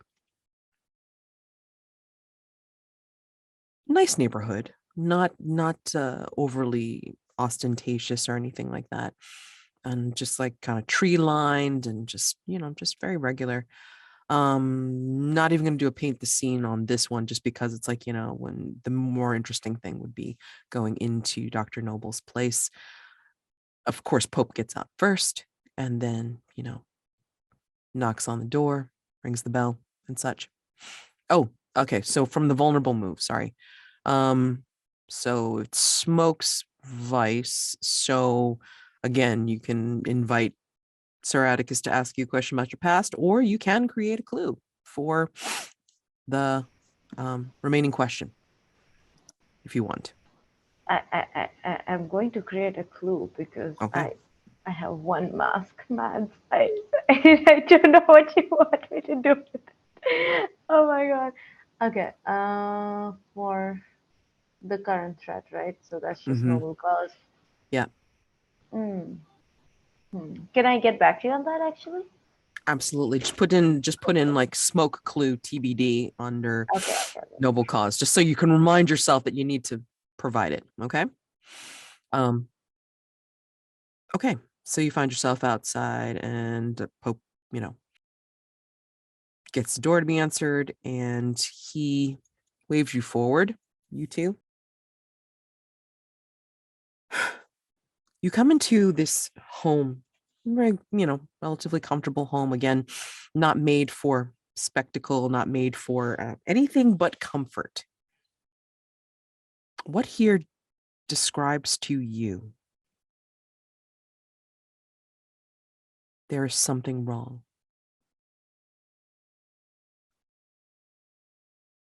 What feels off about being in this home? Paint the scene, sorry. Out of the Um, corner of your eye, you'll think that there's something going on, a scene playing out, if you will. Someone who you thought was in the kitchen is now having a conversation with someone at the dining room table. But then when you look, they're still in the kitchen. There's no conversation at the dining room table, and they have no idea what you're talking about if you ask them about it. the colors are doing this weird thing where I don't know if you've seen ever, but in like on a screen or something, sometimes the reds and the blues and the greens and the yellows, they're sort of like are slightly off center from each other so you can see the edges separately. So it looks really wonky. Yeah, I think the colors are just doing that every few seconds. Like, so if you look carefully enough, you'll notice it.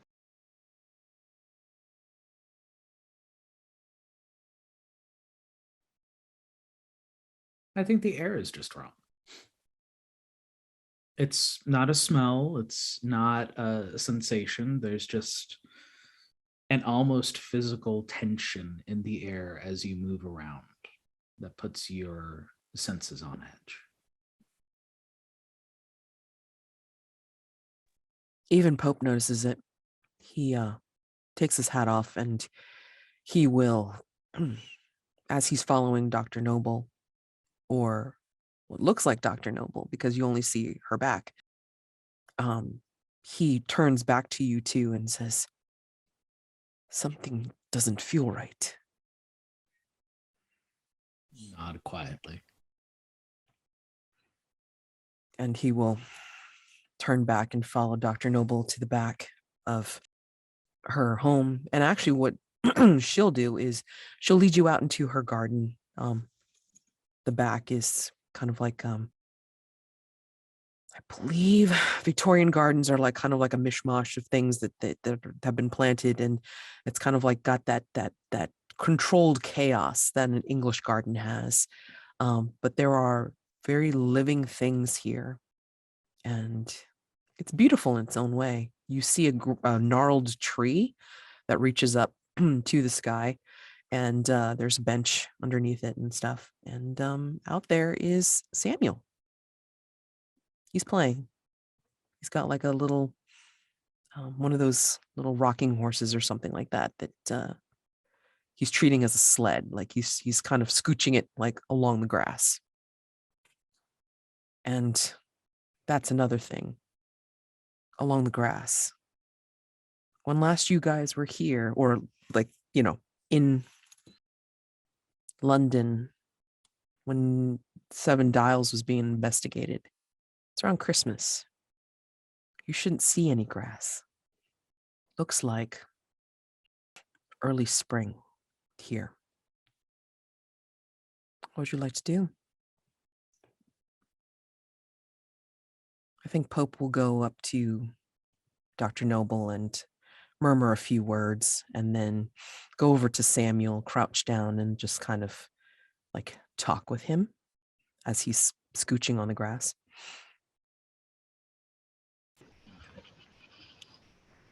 I am going to set mirror loose in the garden and see if it catches anything strange. Okay. All right. So investigate. Information move. I don't know where I'm coming with this vocabulary. Yeah. So information move with. Oh, good question. Vitality, because he's going to be rooting, like he or she, they are rooting around in the garden. Yeah. Okay. Vitality is a 2, I think. That's a 10. Okay. Yes, I changed my dice.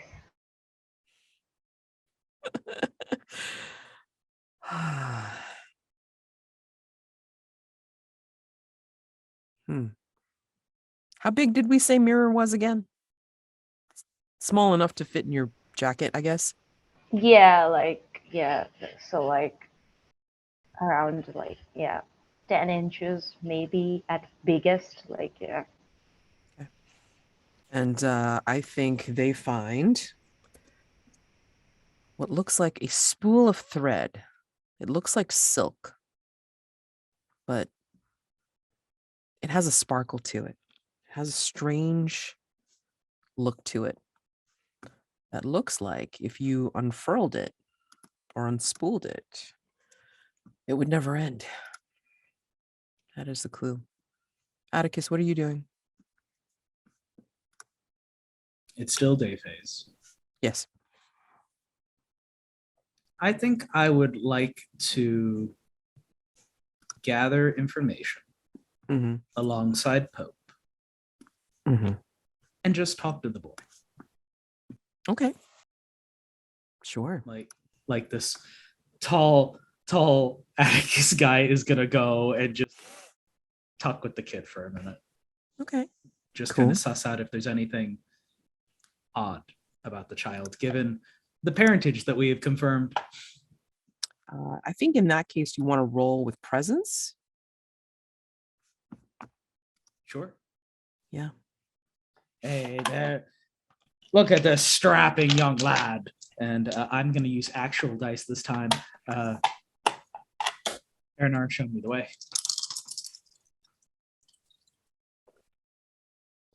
This is the way. That is a 9. Yeah, I will take the complication. But Okay. Just trying to think of what would look appropriate.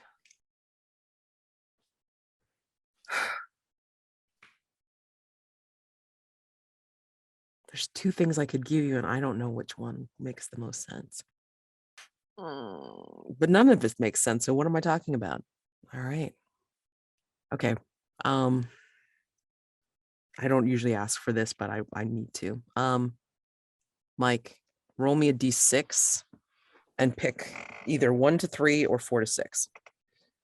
1 to 3, just because of the way we would roll in. And I got a 2. Called it. All right. So I think as you're talking with Samuel, and well, actually, you're kind of getting some stuff, like, you know, Samuel's like talking very animatedly to Pope. Sounds like this is something. Go ahead. If I may, I forgot. Since I'm rolling alongside Pope, I get to get an additional die because of for wanted privilege. Oh, okay. So nope, it was a 1. Continue. Ay caramba. Okay. So anyway, yeah, he's talking animatedly with Pope, and this is like not a new thing. I mean, like, you know, it sounds to me like Pope is normally around and kind of like, you know, able to hang out when he can with Samuel. And as you are listening to this and possibly, like, you know, maybe telling some blustery stories of your own, I think you notice that nearby on a low garden table, I think you notice there are several books. And amongst the storybooks that you would normally find for a 6-year-old, there is a dusty tome, quite out of place. in this. And this dusty tome has some errant writing and diagrams in it. If you happen to just kind of peel over and take a look-see at it, that is your clue. And Mildred, going back to your 4.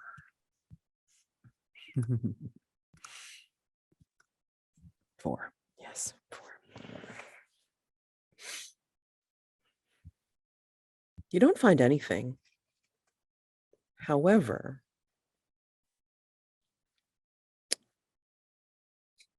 I'm going to say you hear a knock at the door. Yeah, she'll realizing seems to be a fruitless search, she'll promptly head over to the door and answer.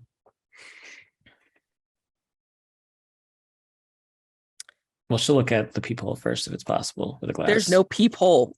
You don't get windows. You don't get a peephole. All right. No, you got nothing. Yeah. You open the door, and it's Kemuel.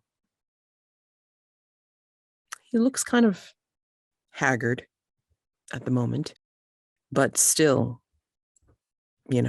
whatever Mildred considers incredibly attractive and gorgeous. I mean, that's Kemuel. Yeah.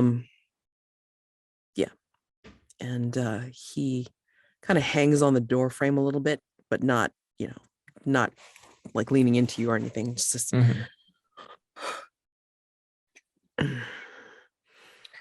What can I help you with, Kemuel? I just wanted to warn you.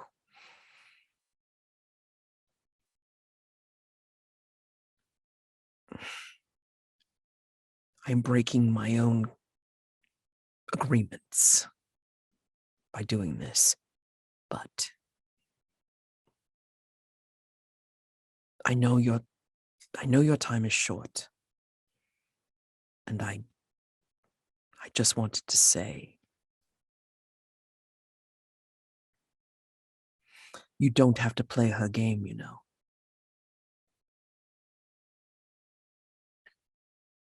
She looks very offended when he mentions her time being short, and she stiffens up. With all due respect, I don't really find the words of this lady of yours. I don't find the words coming from your mouth as a servant of hers very comforting, or very reliable for that matter. As well you would think so. I understand. And what know you of my time?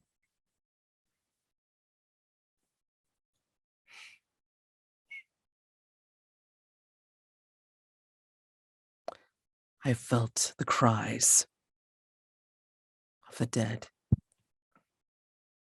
The one you had killed, or maybe your form did. I know that your beast, your creature, requires things of you. Perhaps he was the cause of such great sorrow that called out to me so many days, weeks ago.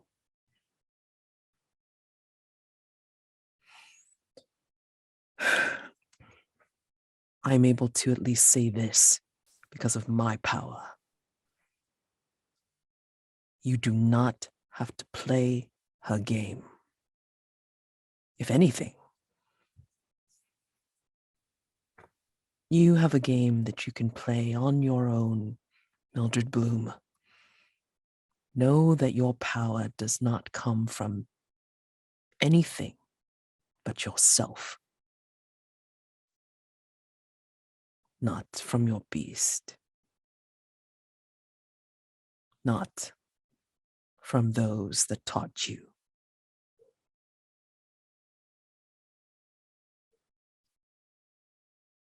She is quiet, taking it all in, and She looks him up and down again. You said he's like haggard looking right now. Like, does he look Mhm. like beat up or just like sort of like exhausted?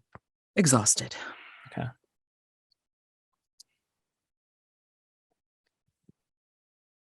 Kemuel, you need rest. I advise you to take that rest, not here, but somewhere safe for you. If you fear backlash from your lady, well,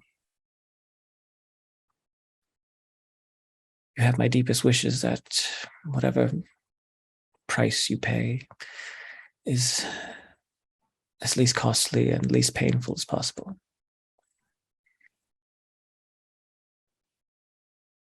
Now go.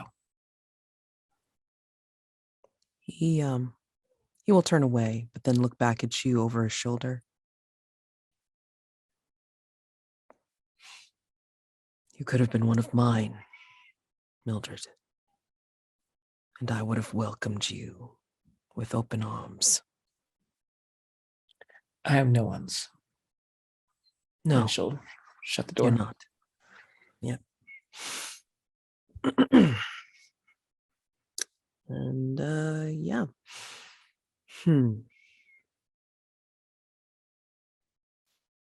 I would like to propose, given that we have 9 clues.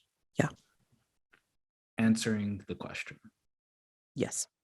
Oh and yeah, I'm just, I wanted to quickly add a clue as well. okay. Go ahead. A small sort of piece of fabric, Mhm. but it's basically just non-Euclidean. Like the corners don't match up right, and if you draw a triangle, it's not going to add up to 180 and all of that jazz. Okay. An off-reality piece of fabric or non-Euclidean. Yep. And I'm gonna say, Mildred, your condition is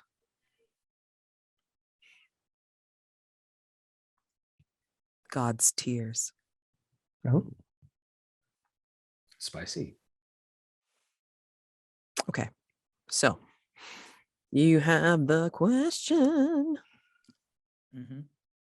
Okay. So why is Dr. Noble in this universe with a child? Again, the clues that are available to use: a handwritten note from Dr. Noble, a gold Anubis statue, a pocket galaxy set into a watch, darkness in an alley full daylight, somebody talking about death of time and space, a small teak storage box with iron bands locked, a console annuity for life made out to Thomas Pope, a non-Euclidean piece of fabric, a spool of thread that looks like silk but never seems to end, and a dusty tome with errant writing and diagrams. well, we kind of established that Dr. Lisle came to this universe to make her happy. I think it's probably safe to theorize that he is the reason that she's got this child. I think the pocket galaxy set into a watch is a part of sort of positioning himself and this child, like sort of keeping. It's essentially a device to keep tabs on everything as much as it can, but because it's no longer in his possession, things are going haywire. Right. I think the non-Euclidean piece of fabric is what young Samuel was swaddled in. It's what he was presented to her. I think that the dusty tome with errant writings and diagrams is the book of rituals that he was essentially like a spell book, sort of how he constructed this means of travel and this means to essentially create a child for her. And I think that Anubis, the statue, is probably part of the ritual as well. It's sort of, bypassing. Maybe there was some sort of like interplanar sort of offer that he made to Anubis that in exchange for her heart, she'd be able to live out this reality in some sort of capacity of joy. I'm a little shaky on that one though. I have a thought on that. So yeah, good point. But I mean, like you also brought up like the whole heart weighing thing. So there's a piece that you could put in for that to make it connect in a way. So that's a possibility. But anyway, go on. Keep going. I have like 4 clues, I think, so far. 1, 2, 3. Or for explained, yeah. Yeah, for The this Pocket particular Galaxy, question. Yeah. And then Mildred, was your plan to have her? She's from this universe, so it's not having her return to the universe. Yeah, Okay. but it's like undoing whatever Dr. Lisle did for her in this universe. Okay. And I think maybe everyone. Which would be Samuel. So I also think just kind of building off that the handwritten note from Dr. Noble is maybe a token that Lisle needed. Not only is this part of his ritual, but sort of his to kind of anchor him into his own reality. So he remembers things as they were in that reality and how he can kind of shift things to a different path in this reality. But that's all I got. Yeah, you need at least one more clue to roll with flat die. I have a theory. So to build off of that, we keep the Pocket Galaxy and the Dusty Tome being used by Dr. Lisle to get him here. Okay. I think that the Golden Anubis statue was a focus. We're getting into like a magic tech sort of thing. Mm-hmm. I think that it's not just, I think a deal was struck with Anubis. This Pocket Galaxy's existence, life, fate, in exchange for this chance at happiness. And I think that thread of fate, the spool of thread that looks like silk but never seems to end, would, if we followed the silk, there would be a binding between Samuel and this Pocket Galaxy. If it's cut, I believe that would break the bargain.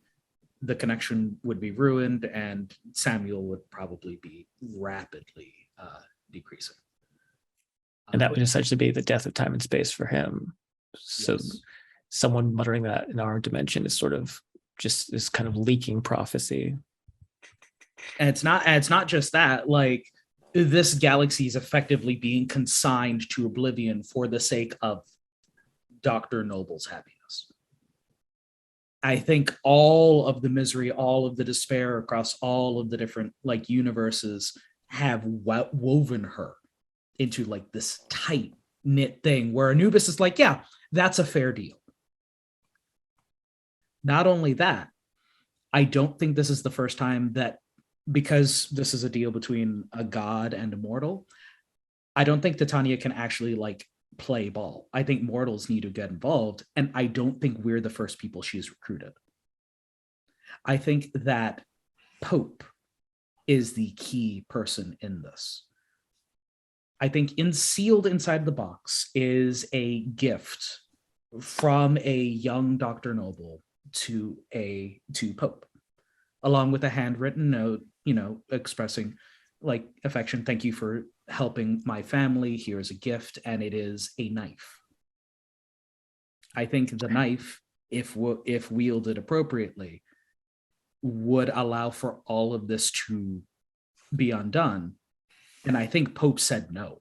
Like, Titania tried bribing with money.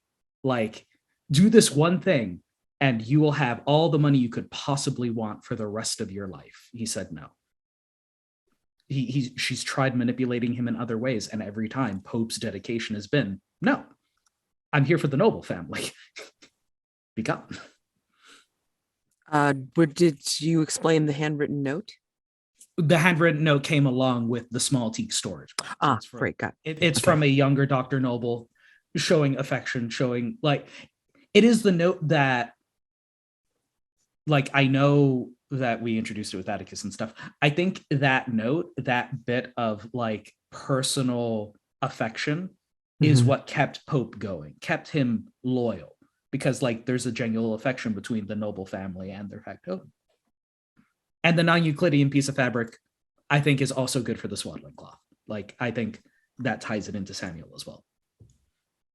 So I like that a lot. Wow. wondering- 1, 2, 3, So in 4, this 5, universe, 6, 7, 8, Pope. 9.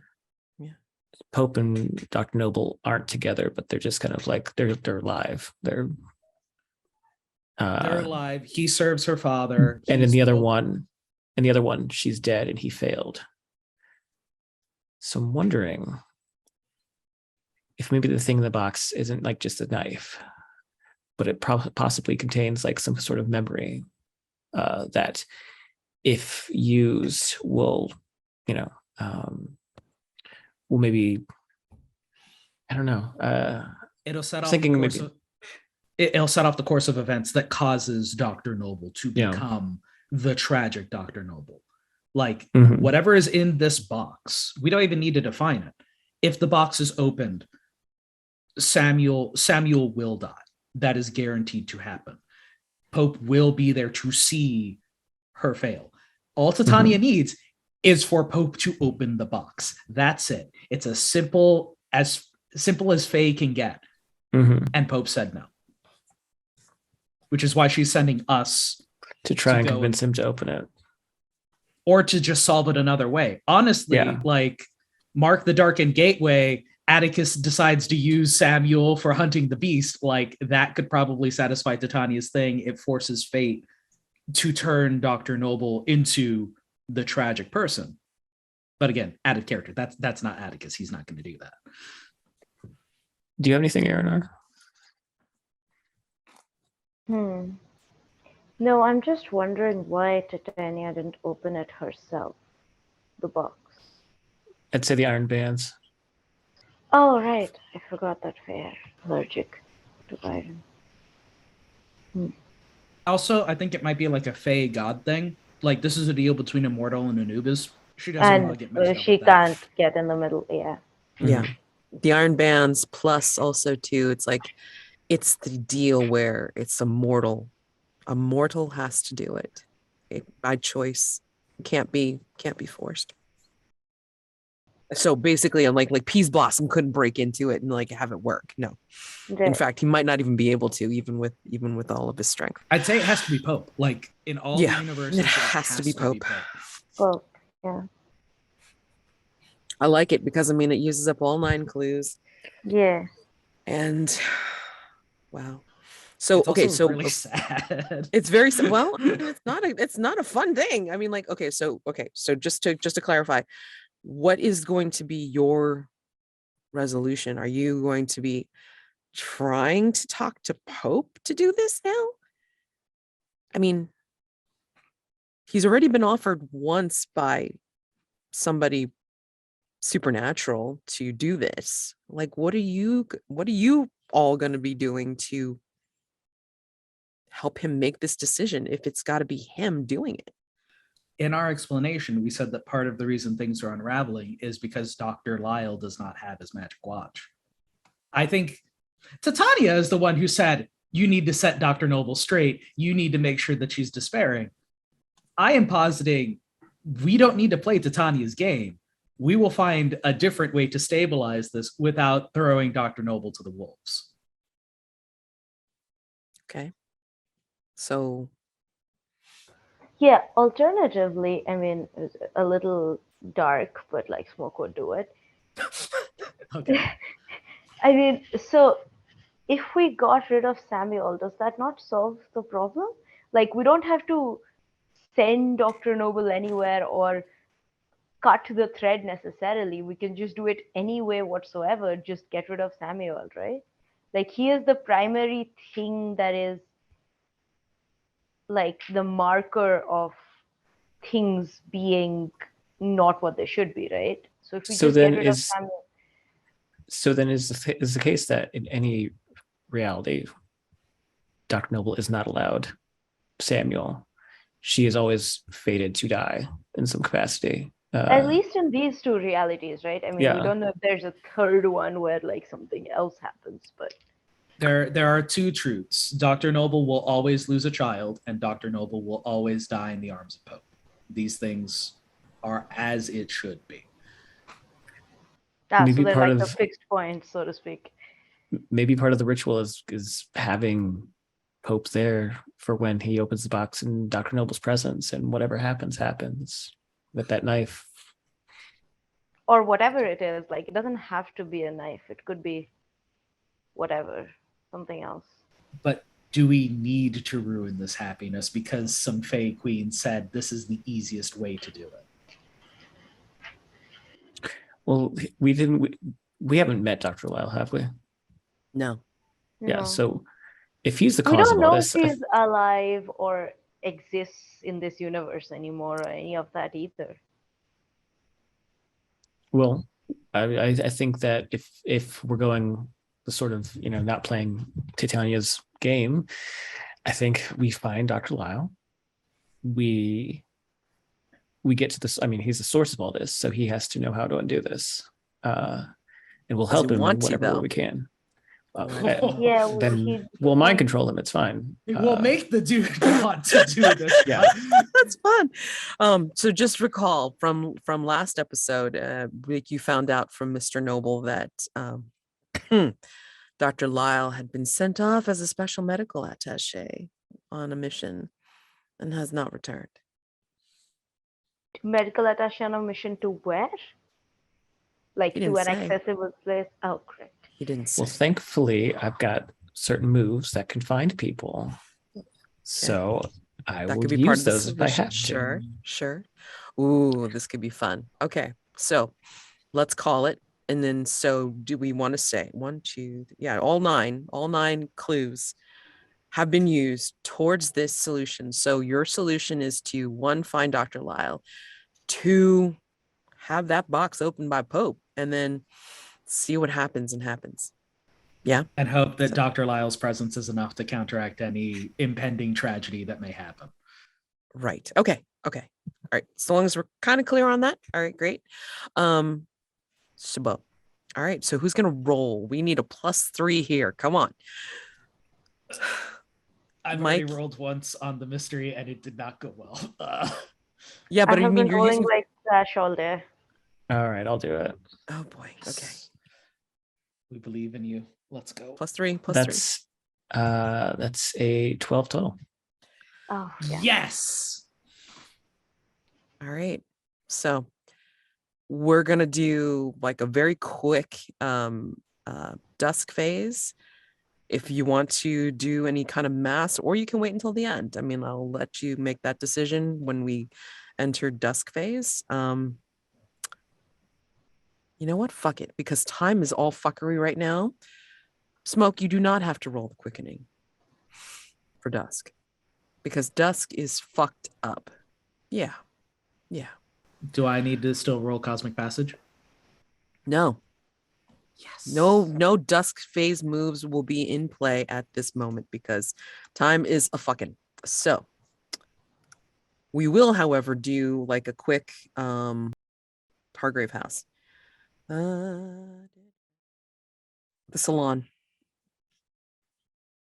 What do you see in this room that makes it the most comfortable spot in the entire house? So contrary to what's going to be happening for night phase, what do you see in this room that makes it the most comfortable spot?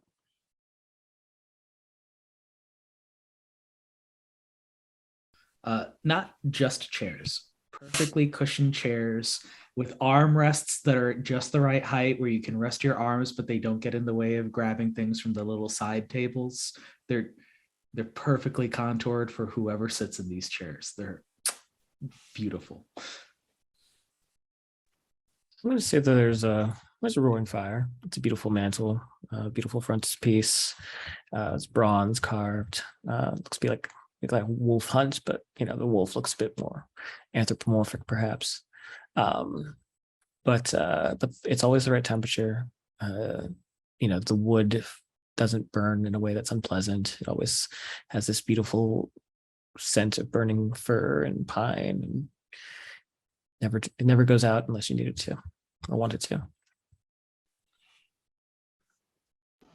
Yeah, I was gonna say, sort of the softest carpets and like just throws and wallpapers. They're just like anytime you touch any of the walls or floors of this room, like they're very soft or smooth and just pleasing to be around. Okay. Now, before I introduce the unseen really quick. So the plan is what? I'm assuming you're all doing this together. Yes. Nobody's splitting up or doing anything weird. So go ahead and describe each of your actions, or at least give me a line about what you're planning on doing for night phase. Each of you.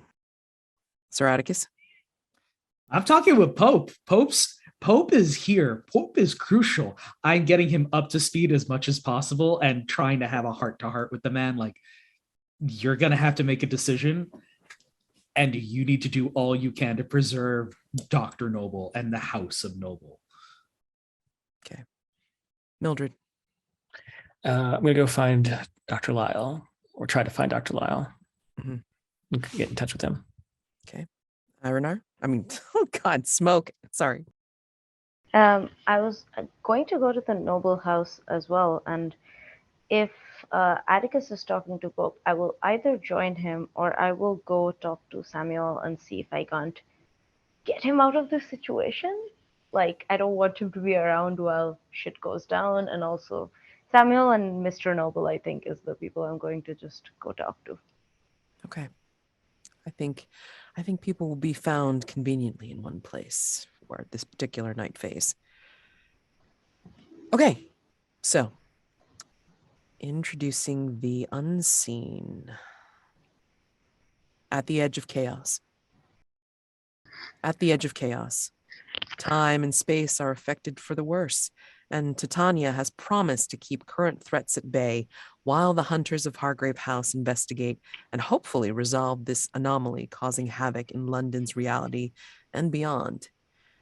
So, first one is a paint the scene for everyone. Second prompt will be Smoke, or excuse me, Eirinar. And then third prompt will be Mike. And fourth prompt, we will end with Jax. Okay. So, Sister Helena and her coven, the Ladies of Sorrow, saw the effects of the anomaly in play over the past few days and came to an agreement with Titania promising to serve her. Paint the scene. What did they see to allow Titania to bring them under her influence? And that's for everyone.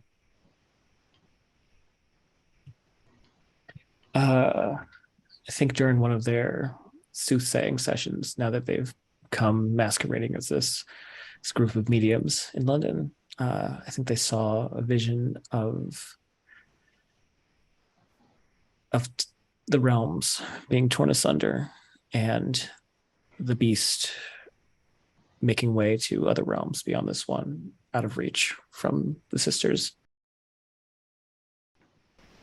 I think they saw a vision of the death of magic with scientific discoveries, Dr. Noble and Dr. Lisle at the forefront of scientific advancement. No more will we need witchcraft and sorcery and the like, and that lack of faith just absolutely decimates the Coven's power base. And I think that scares them. Okay, so Smoke and Sir Atticus. Well, actually, no, you're all there except for Mildred. Mildred, I'm assuming that you're going to be trying to do something from your ritual room to find Yes. Dr. Lisle. Yes. Right. So let's go ahead and have you do that first. Okie doke. And I think to make this easier on you, I think you will have like the pocket watch. You will have like all the non-Euclidean stuff to be able to try to hone in on him to do this. Right, cool. So, yeah. So consider yourself like full of advantage to do this role. So that's gonna be a. Don't tell me 5. It's a 1. No. I'm gonna kick your butt. It's no. It's Roll 2 15. dice, get a 1. Oh,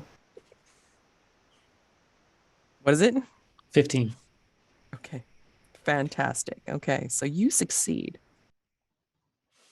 Tell me what this looks like as you open a portal to wherever Dr. Lisle has been. Yeah, so the room is dark. She lays out some flowers and she pulls out some texts and kind of flips open to a page on interdimensional travel, contacting people via these objects. So she focuses on the pocket watch, and we see sort of like this. What looks like almost pollen at first is actually these motes of starlight that lift up from the flowers that she set up around her, and they float. And she starts to sort of manipulate them into constellations and coordinates as she starts to try and zero in on his location. And I think as you hone in on the location, you can see the motes blinking and bursting not only in front of you, but also behind your eyes. And it creates a doorway that swirls on someplace. You don't know where. And out steps a man, light haired, looks a bit haggard, but kind of built, tall. And he looks at you with wide eyes. Just, am I home? And we're going to cut over to back to the unseen. Mr. Taggart has found himself in hot water at the hands of the coven and Titania's servants, Cobweb and Peas Blossom. What did he do to earn their ire, and what are they doing with him now as punishment? So I think with the coven, he's just said something in his ways that unintentionally insulted them. But with the Fae, he wanted to keep. He gave them his word uh, that he would lay off a little bit during this because Titania asked him to and told him it was of great importance. But he was secretly going ahead with his plans anyway, and you would never break your word to the Fae. So right now they have him like literally just sort of taped down to a table, and there are the sisters are standing there and they're chanting something, and it seems to be causing him some pain because he's sort of writhing on the table a little bit. And some of Titania's servants are just watching from the corners. All right. Back to Sir Atticus and Smoke. So I think you find yourselves back at Dr. Noble's, and Pope and Mr. Noble are there. Their strangeness has increased. The sky is starting to show swirls of color that you would not normally see at nighttime. And there's like flickering and there's like twisting of certain things. Like maybe the trees out in the yard are starting to reach for the sky. There's no wind. So, and I think everybody's huddled together, kind of quiet. Sir Atticus, I'm going to go to you first. What do you do? Okay, Pope. How's Pope taking all this? He's being as stoic as possible. He's got his hat stowed underneath one arm, and he's just looking. He's looking, kind of like overseeing the situation. Like Mr. Noble is trying to remain calm in a chair and then reading to Samuel as Dr. Noble is nearby and sitting and watching them both. I'd like to take him into another room. Like, I assume there's a smoking room or something. They're actually all outside. Oh, okay, cool. Yeah. I'd like to take him aside and just say, you're going to need to make a choice. What are you talking about, sir? This madness comes down to one question. and I'm going to slide the box that he should recognize. You're going to No, need to open. no. I can't. Why would you ask me to do this? I would not ask you to do this if we did not have a way to beat some fair folk at their own game. My good man. All you have to remember, Pope, is where do your loyalties lie? Here. With them. That's why I can't open the box. If I do, she'll die. That is a possibility, Pope. And I will pull out the small handwritten note that we recovered and give it to him. Just say, you've held on for this long. Nothing is assured.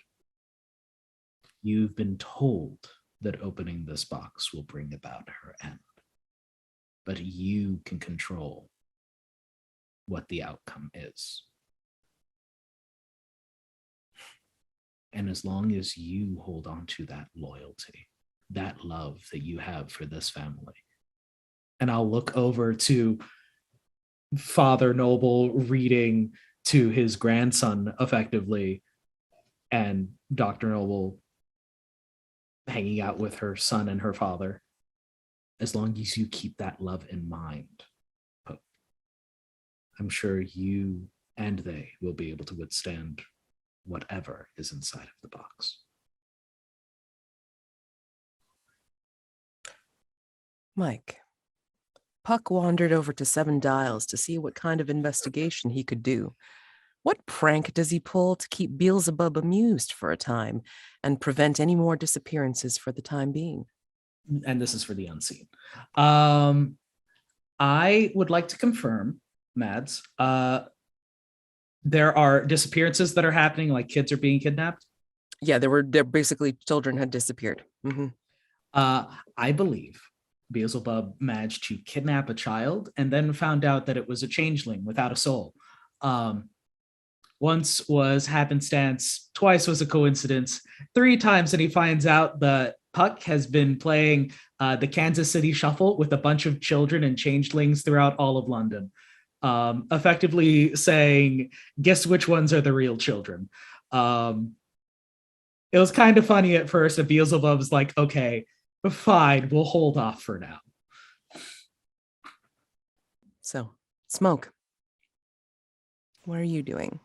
I'm going to go up to Mr. Noble, the father, and lean down to him and just say, you know what's happening, don't you? Something's wrong. It's all wrong. That's why I'm trying to keep everything as normal as possible to stave off whatever this is. I'm going to look at the grandson, Samuel, and look back at Mr. Noble and say, I think you have an idea of why it's all going wrong. I think you know what he is.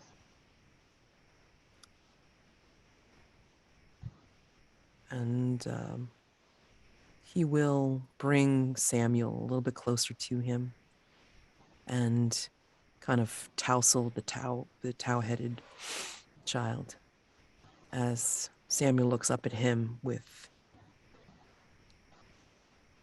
gentle eyes, the gentle eyes of his mother.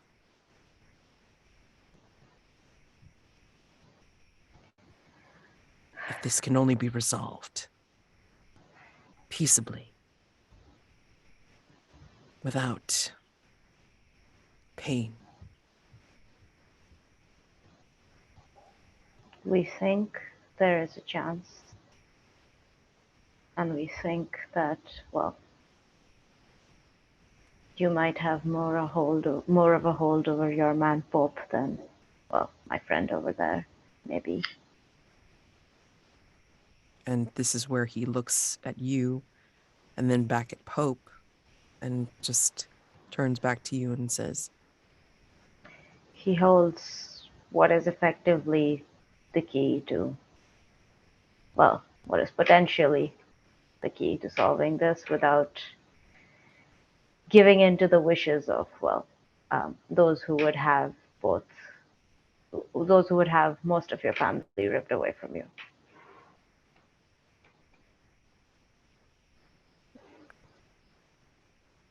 Jax, the entity behind the Waitley camera has become restless, but Titania has requested Kemuel and the other denizens of Harkening Place to appease its appetites. What do the Harkening inhabitants do to calm the Waitley entity?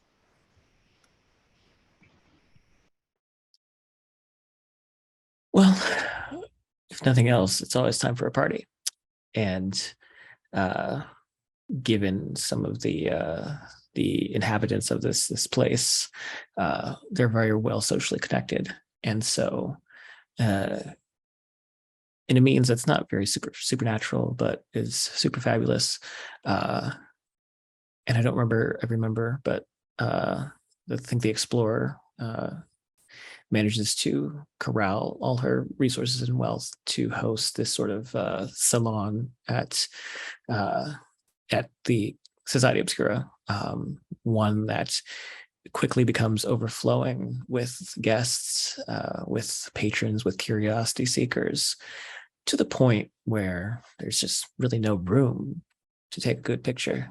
And so the Abernathys resign themselves to the evening without the opportunity to try the camera on anyone else. Absolutely beautiful. All right. So, what happens now?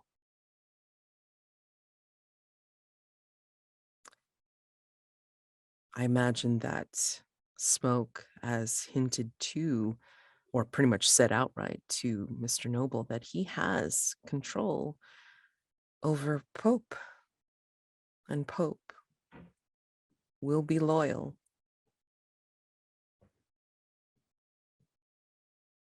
What does this look like? The solution to this. If Mr. Noble says, Pope, you know what you can do. And Pope takes the box and opens it. Well, if we didn't want him to open it, right? That's what I'm I trying to think understand. The big difference is the presence of Dr. Lisle when the box is open. I think you can say, Mildred, that not only are you able to, with that 15, I think you're able to say that not only are you able to bring Dr. Lisle back from wherever he was sent, and you have to question who sent him there. You are also able to open up another portal to be able to bring him and yourself to Dr. Noble's house, home. Yeah, I imagine that's pretty taxing. So as soon as they appear, and it's almost as if just stepping out of time and space itself, there's a little, kind of patch of flowers that sort of spring up and then die down, sort of in the gate. But yeah, Mildred just sort of stumbles to her knees into the grass and tries to right herself and looks up at the other two and says, I present to you Dr. Lisle. Okay. And I think now it's the big question. What's in the box? What is in the box that changes the moment that Dr. Lisle is present? Who has the watch? I do. Slap that watch in that guy's hand. Let's go. So we're saying if we open the box, Samuel dies, right? Or things unravel, as far as I understand. Things unravel. There is some item that is in the box that sets off a course of events that causes Samuel to die. But Mhm. because Dr. Lisle is the stabilizing influence between the Watch, the pact with Anubis, and Samuel, if he's here, he should be able to stabilize things enough that opening the box.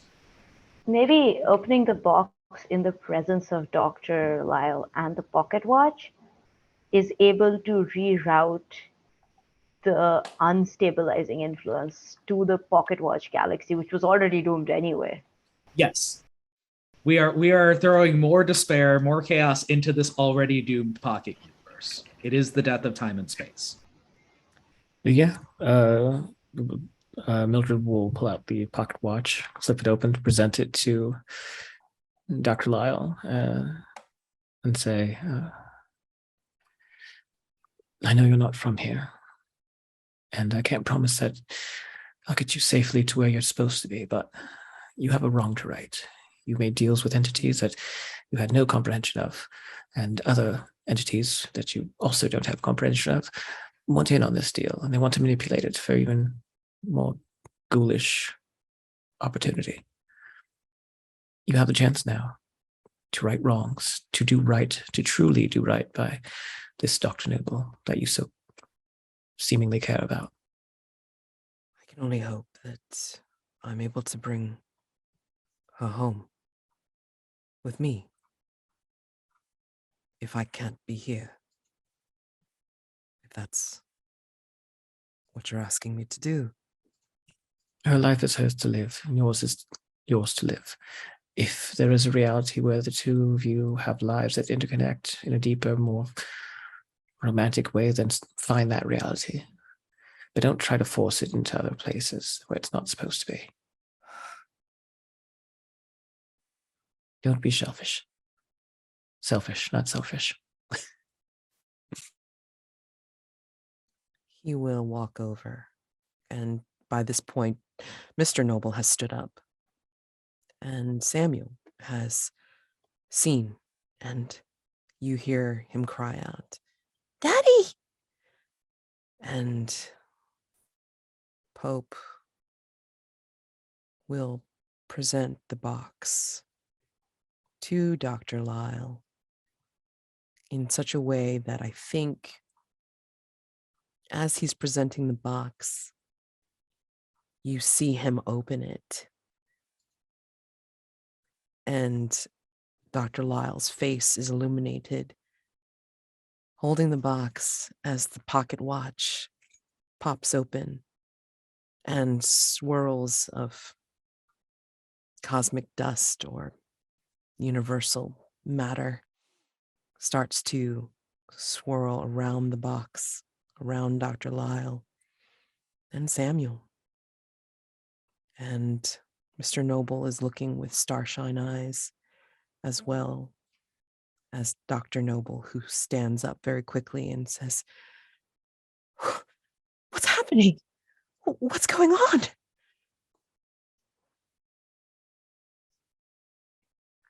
Who do you picture still here at the end of this display?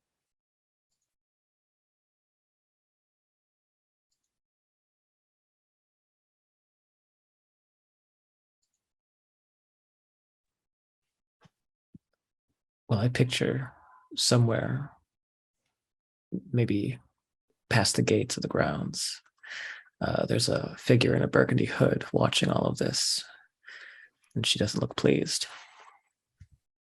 Not at all. In fact, she looks quite frustrated. I want to give them the happy ending. I think they're all there.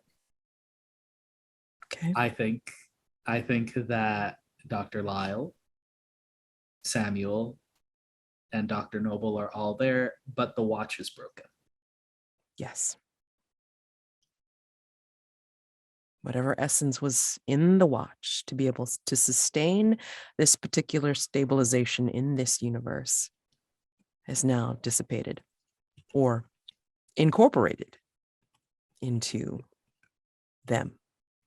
And I think that they'd probably put the watch in the box so they can continue to keep it from Titania so that she can't somehow tinker with it. Exactly. Eirinar, do you have anything to add? Not really. I was thinking of Titania too. I was thinking that she would probably be watching and not super happy about it. No. And I think to close out the scene, I think you see a very great family embrace, and Pope, of course, on the fringe, turns to you all, and you see 2 crystal-type tears slide from his eyes as he murmurs thank you without saying it. And we will leave that scene and reach dawn. So real quick, and I'm going to paste the rewards in here, and I'll explain what the special key was in a second. All right, so oh my God. Come on, here we go. Did you answer a question? Hell yeah. Did you resolve a threat? Hell yeah. By the way, Sir Atticus, put down big fat O under your hunt. Smoke, did you experience an echo in the night? I guess it was kind of difficult to try to figure out what the fuck to do in a punchy Yeah. night phase. Did you stick out in London society for all the wrong reasons? I don't think it Not had today. No. Not today. Did you use violence to solve a problem? Go I on. shot rats. Okay, you shot rats. Okay, I'll give you that one. Yeah. Go ahead and take it. All right, sure. Mildred, answer a question, resolve a threat. Do you experience an echo in the night? Not really. No. Okay. Did you face an encounter with a dark entity between last time and? I don't think so. Okay. Wait, who's the guy at the door? I Now, mean, Kemu. He doesn't count as a dark entity. Okay, he seems adequately mysterious. When we say dark entity, we mean like. Okay. Okay. Yeah. Did you counsel somebody using your supernatural affinities as the basis for that advice? I thought I did with like slapping some truth into Homeboy's head at the office. Yeah. Yeah, but sounds it's good. also fine. I've got all my advancements. So Okay. And Sir Atticus, answer question, resolve a threat, no echo in the night. Okay. No, unfortunately, the Kansas City Shuffle is too much to give up. Yeah. Did you taste somebody or something else's blood, sweat, or other bodily fluids? When I first fought Poe, just Yep. yeah, let's go. Let's go. Did you tell someone why their plans were poorly made? I don't think you did. No. All right, so take that XP. Fantastic. All right, great. Then we're going to give out rewards for this real quick. So the point of this was to give you guys a fighting chance to survive. So because you didn't use it, that's okay. That's okay. This is fine. You get Mask of the Promised. And I'm hopefully poked everything into the chat, which is a lot, but I will poke it into the Discord chat so you can read it. What this means is all these rewards are available to you, and each reward is a physical item that you may have picked up, may not have, but it's still available to you. And each one contains a mask.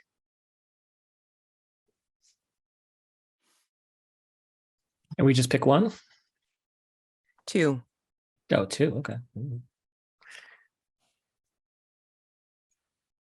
think I did enough for 2. 1, 2, 3, 4, 5, 6, 7. Okay, if not, then I will add another one because I forgot to double check my number. I can't count.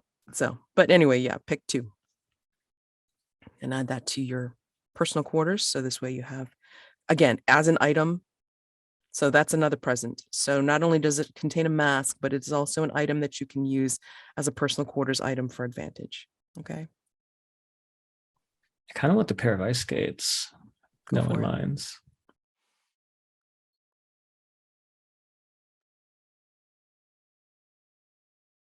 And can I take the book of poetry? Yeah. Cool. Yeah, so claim your items. Smoke. I will also poke it into the Discord chat with next to your name if you claimed it. I think I want the Dusty Tome and the Pocket Watch. Okay, so this will be Smoke for that. And this will be, you said the Book of Poetry? Or, okay, the Dusty Tome and the And the Pocket Watch for me. Pocket Watch. Okay, hold on. Let's see, I'm just trying to reach it. Okay. And Mildred, you said Book of Poetry and the skates, My right? skates, yeah. Atticus? That leaves the locket, Mm-hmm. the glasses, and the thread. Mm-hmm.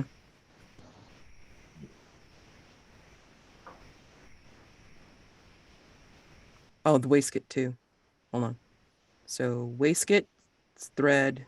Okay. So again, I've given items for rewards that have not only value as a personal quarters item for advantage purposes, but also masks associated with them. So before I read them out quickly, which ones are you picking, Sir Atticus? I will pick the pair of glasses and the waistcoat. And again, add these to your personal quarters or items that you can use as well as masks, okay? So, all right. So rewards picked. Smoke has got the pocket watch that only has the seconds hand. Turn the stem 3 times and you get the mask of seconds. Narrate a time that you narrowly missed saving someone. Atticus got a pair of glasses denoting the mask of myopia. Narrate a time you were so obsessed with what you were doing, you forgot something important and it cost you. Mildred, a book of poetry with a page marking the mask of appreciation. Narrate a time you gave something to someone whom you felt deserved it. Smoke, a dusty tome with diagrams and illegible notes, the mask of the pattern. Narrate a future where you see how the pieces fit for someone else's life. Mildred, a pair of ice skates. Wearing them allows you to take on the mask of the loner. Narrate a time when you almost died because you were alone. Nobody picked out the steel silk thread. And Atticus got a burgundy waistcoat, will fit anyone when worn, becoming the mask of beginning. Narrate a future in which you are brilliant at what you do, but only behind the scenes, never to be recognized as an authority in your own right. So that's a future mask. Okay.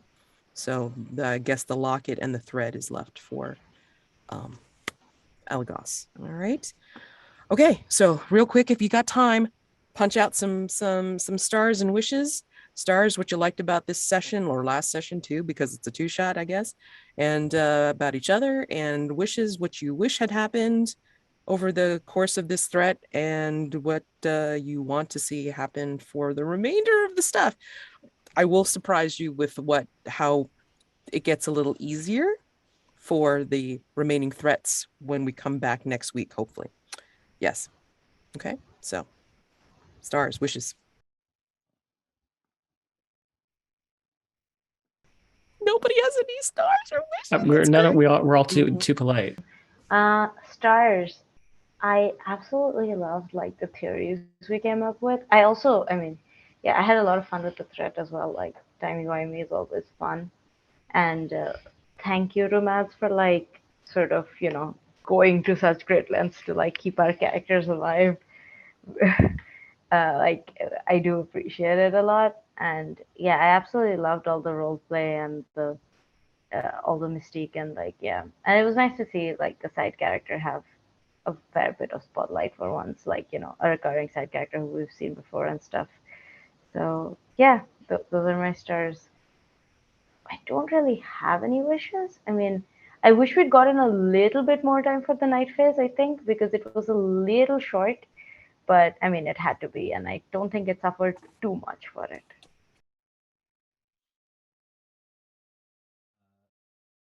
Stars, first off, Eirinar, it's wonderful to play alongside you as Smoke playing Atticus. It's just good. Like, I know we didn't go shooting up a lot of places, but there is very strong like bro energy in this friendship, and I look forward to doing that more, especially given that we left a collapsing warehouse, and we both agreed that like we need a smoke break. We just need to do this vice right now. And you also are, there's bits of smoke that I still want to know more about, and I appreciate that dichotomy between we could just you legit suggested we could just kill Samuel and that'll fix the problem, which is a very like smoke suggestion, but like there's also more depth to it, and I hope to explore that in the future. Jack already talked about how I liked you slap boxing the paradox memories out of Mr. Noble. That was your highlight of last session. This session was the rats. You introduced just a horrifying time loop scenario in a paint the scene. And in the chat, we just kept on referring to it because it was so horrifying. I honestly do appreciate that about you. I know I'm kind of on the lighter side when it comes to paint the scenes and stuff, and I appreciate you reminding, this is still gothic. This is still horror. We still need to focus on this stuff. And I like you bringing that back. Mads, thank you for, you came up with this, I wanted to call it an incursion. You came up with this threat. Yes. It worked out very well. I'm not sure if you quite expected all of the theories that we would take from the various clues that you gave us. But I Love appreciate them all. Okay. Love them all. Wish. I want to talk to Titania. I want to tell her why her plan of like you didn't have enough faith in the human spirit. Humanity is great, which I feel with Sir Atticus's recent discovery of his love of 1800 science fiction. Apparently he's very much more go humanity than I initially thought. I know there will be consequences. I don't care. I think that would be fun. And yeah, that's it for me. Thank you. Good on you, Mads, for pulling this out. I didn't know how it was going to go, and it all fit, and it was very, very maternal of you to try and save us, even when we were rolling 3s and 2s and 4s to start with. Felt like we were just trying to like stick our fingers into light sockets the whole time, but we made it out alive. Individual stars for the whole scene of like pulling out this like giant quill and like going full like John McClane on it, and just really dug the adventurousness of that, the action in that. Really was not expecting Atticus to be the one to be like, let's find the most human way to resolve this. And it was really interesting. I'm curious to see how it leans into some of the rest of his journey, because he's got certain things that could make things go the other way, make him a little bit more ruthless and bloodthirsty. So those are always on the horizon. So if those ever get marked, it'll be cool to see that being at odds with him internally, hopefully. And then no real wishes other than figuring out how we're gonna finish this off with 3 other threats. And then the mastermind threat. But we're gonna be fine. We'll be fine. We've got new masks. Yes, you got new masks. And also too, I wanted to say that you do not have to use the advantage at the same time that you use the masks. So I mean, like, you want to use the item as a personal quarters, check off, that's fine. And then you can like save the mask for another occasion, basically. Got it. So, don't feel like you have to use them both. Yeah. Question, because of the way you worded it in the unseen, are the Coven officially out of play? Yeah, with they're Titania? basically servants? her servants now. Okay, got it. Well, that's a relief. for now. For now. It won't be eventually when we have to meet up with them. Mhm. Also really liked the unseen prompts. I liked the whole switcheroo changelings with real babies. I love that. To throw off Beelzebub. I thought that was really fun. And I liked Eirinar's sort of already kind of playing into the relationships that the Coven and Titania have, is sort of being her tormentors. So seeing them dole out punishment to Mr. Taggart for disobeying them was fun. Yeah. I mean, I had fun, like, writing the unseen up. So that was really, really cool to think about, for sure. And hey, in this universe, Dr. Noble is happy, apparently. Yeah, she may be helpful later. Like, knowing that. So this is something to think about. And she now has Dr. Lisle as well. So he could be of help to you as well later on. So, and not that there's much later on to go, but consider this. Not only do you have these rewards as physical items as well as masks, but when you come back, time and reality shifts back. So there will still be a season. Beelzebub is still in Seven Dials, and it'll be back to winter. And we'll see how things get softened up when you guys return. Hopefully next week, everybody's here. Jesus. And one more just quick star was I like the implication of the resolution with the talk that Mildred had with Pope about the relationships always being one-sided, because in this reality, Pope still doesn't have Dr. Noble. Yeah. Just on the sidelines, like you said. Yeah, pretty much. But so I feel bad for Pope in both realities. Yeah. Well, he was her factotum in that reality. And then in this one, he is still serving her father. So yeah. And there was you didn't see that mask. I never got a chance to do that mask fully when I ended that season. So if you ever do want to hear that tragic story or that tragic narration, I'm glad to do it. Send it to me. Yeah, I will. And anyway, so stars for everybody. Holy shit. The characterization was brilliant. I can't stand it. It was wonderful. And yes, I'm plugging for you guys hard because yes, maybe that's the mother in me, I suppose. Also, again, a keeper does not want to lose most of their party, so close, but yet so far to the end. So sorry, I'm selfish too. And that's the way I am. And so many good scenes today and last time.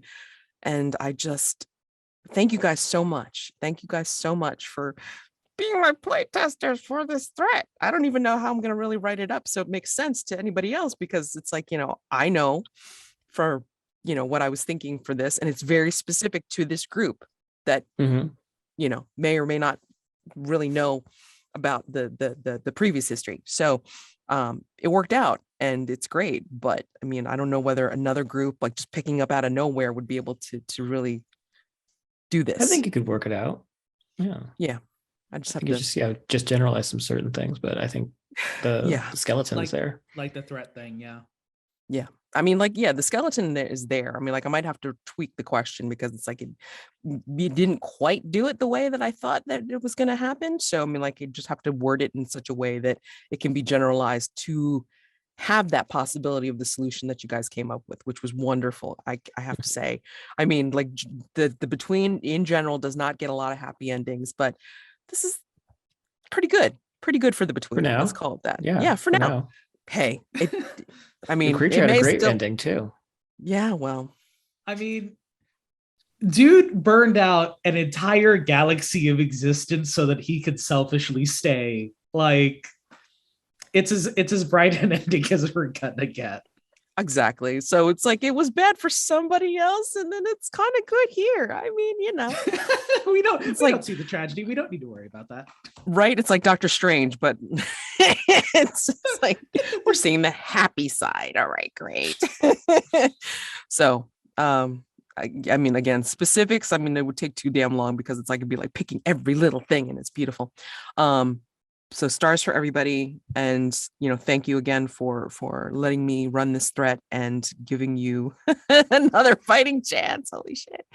So I look forward to returning to the campaign at large and seeing how it's shaped by the coming out of this threat. And of course, like, there's going to be some consequences schmonsequences, for, well, Eligos, and for all of you actually coming out of this. So I look forward to seeing the chaos.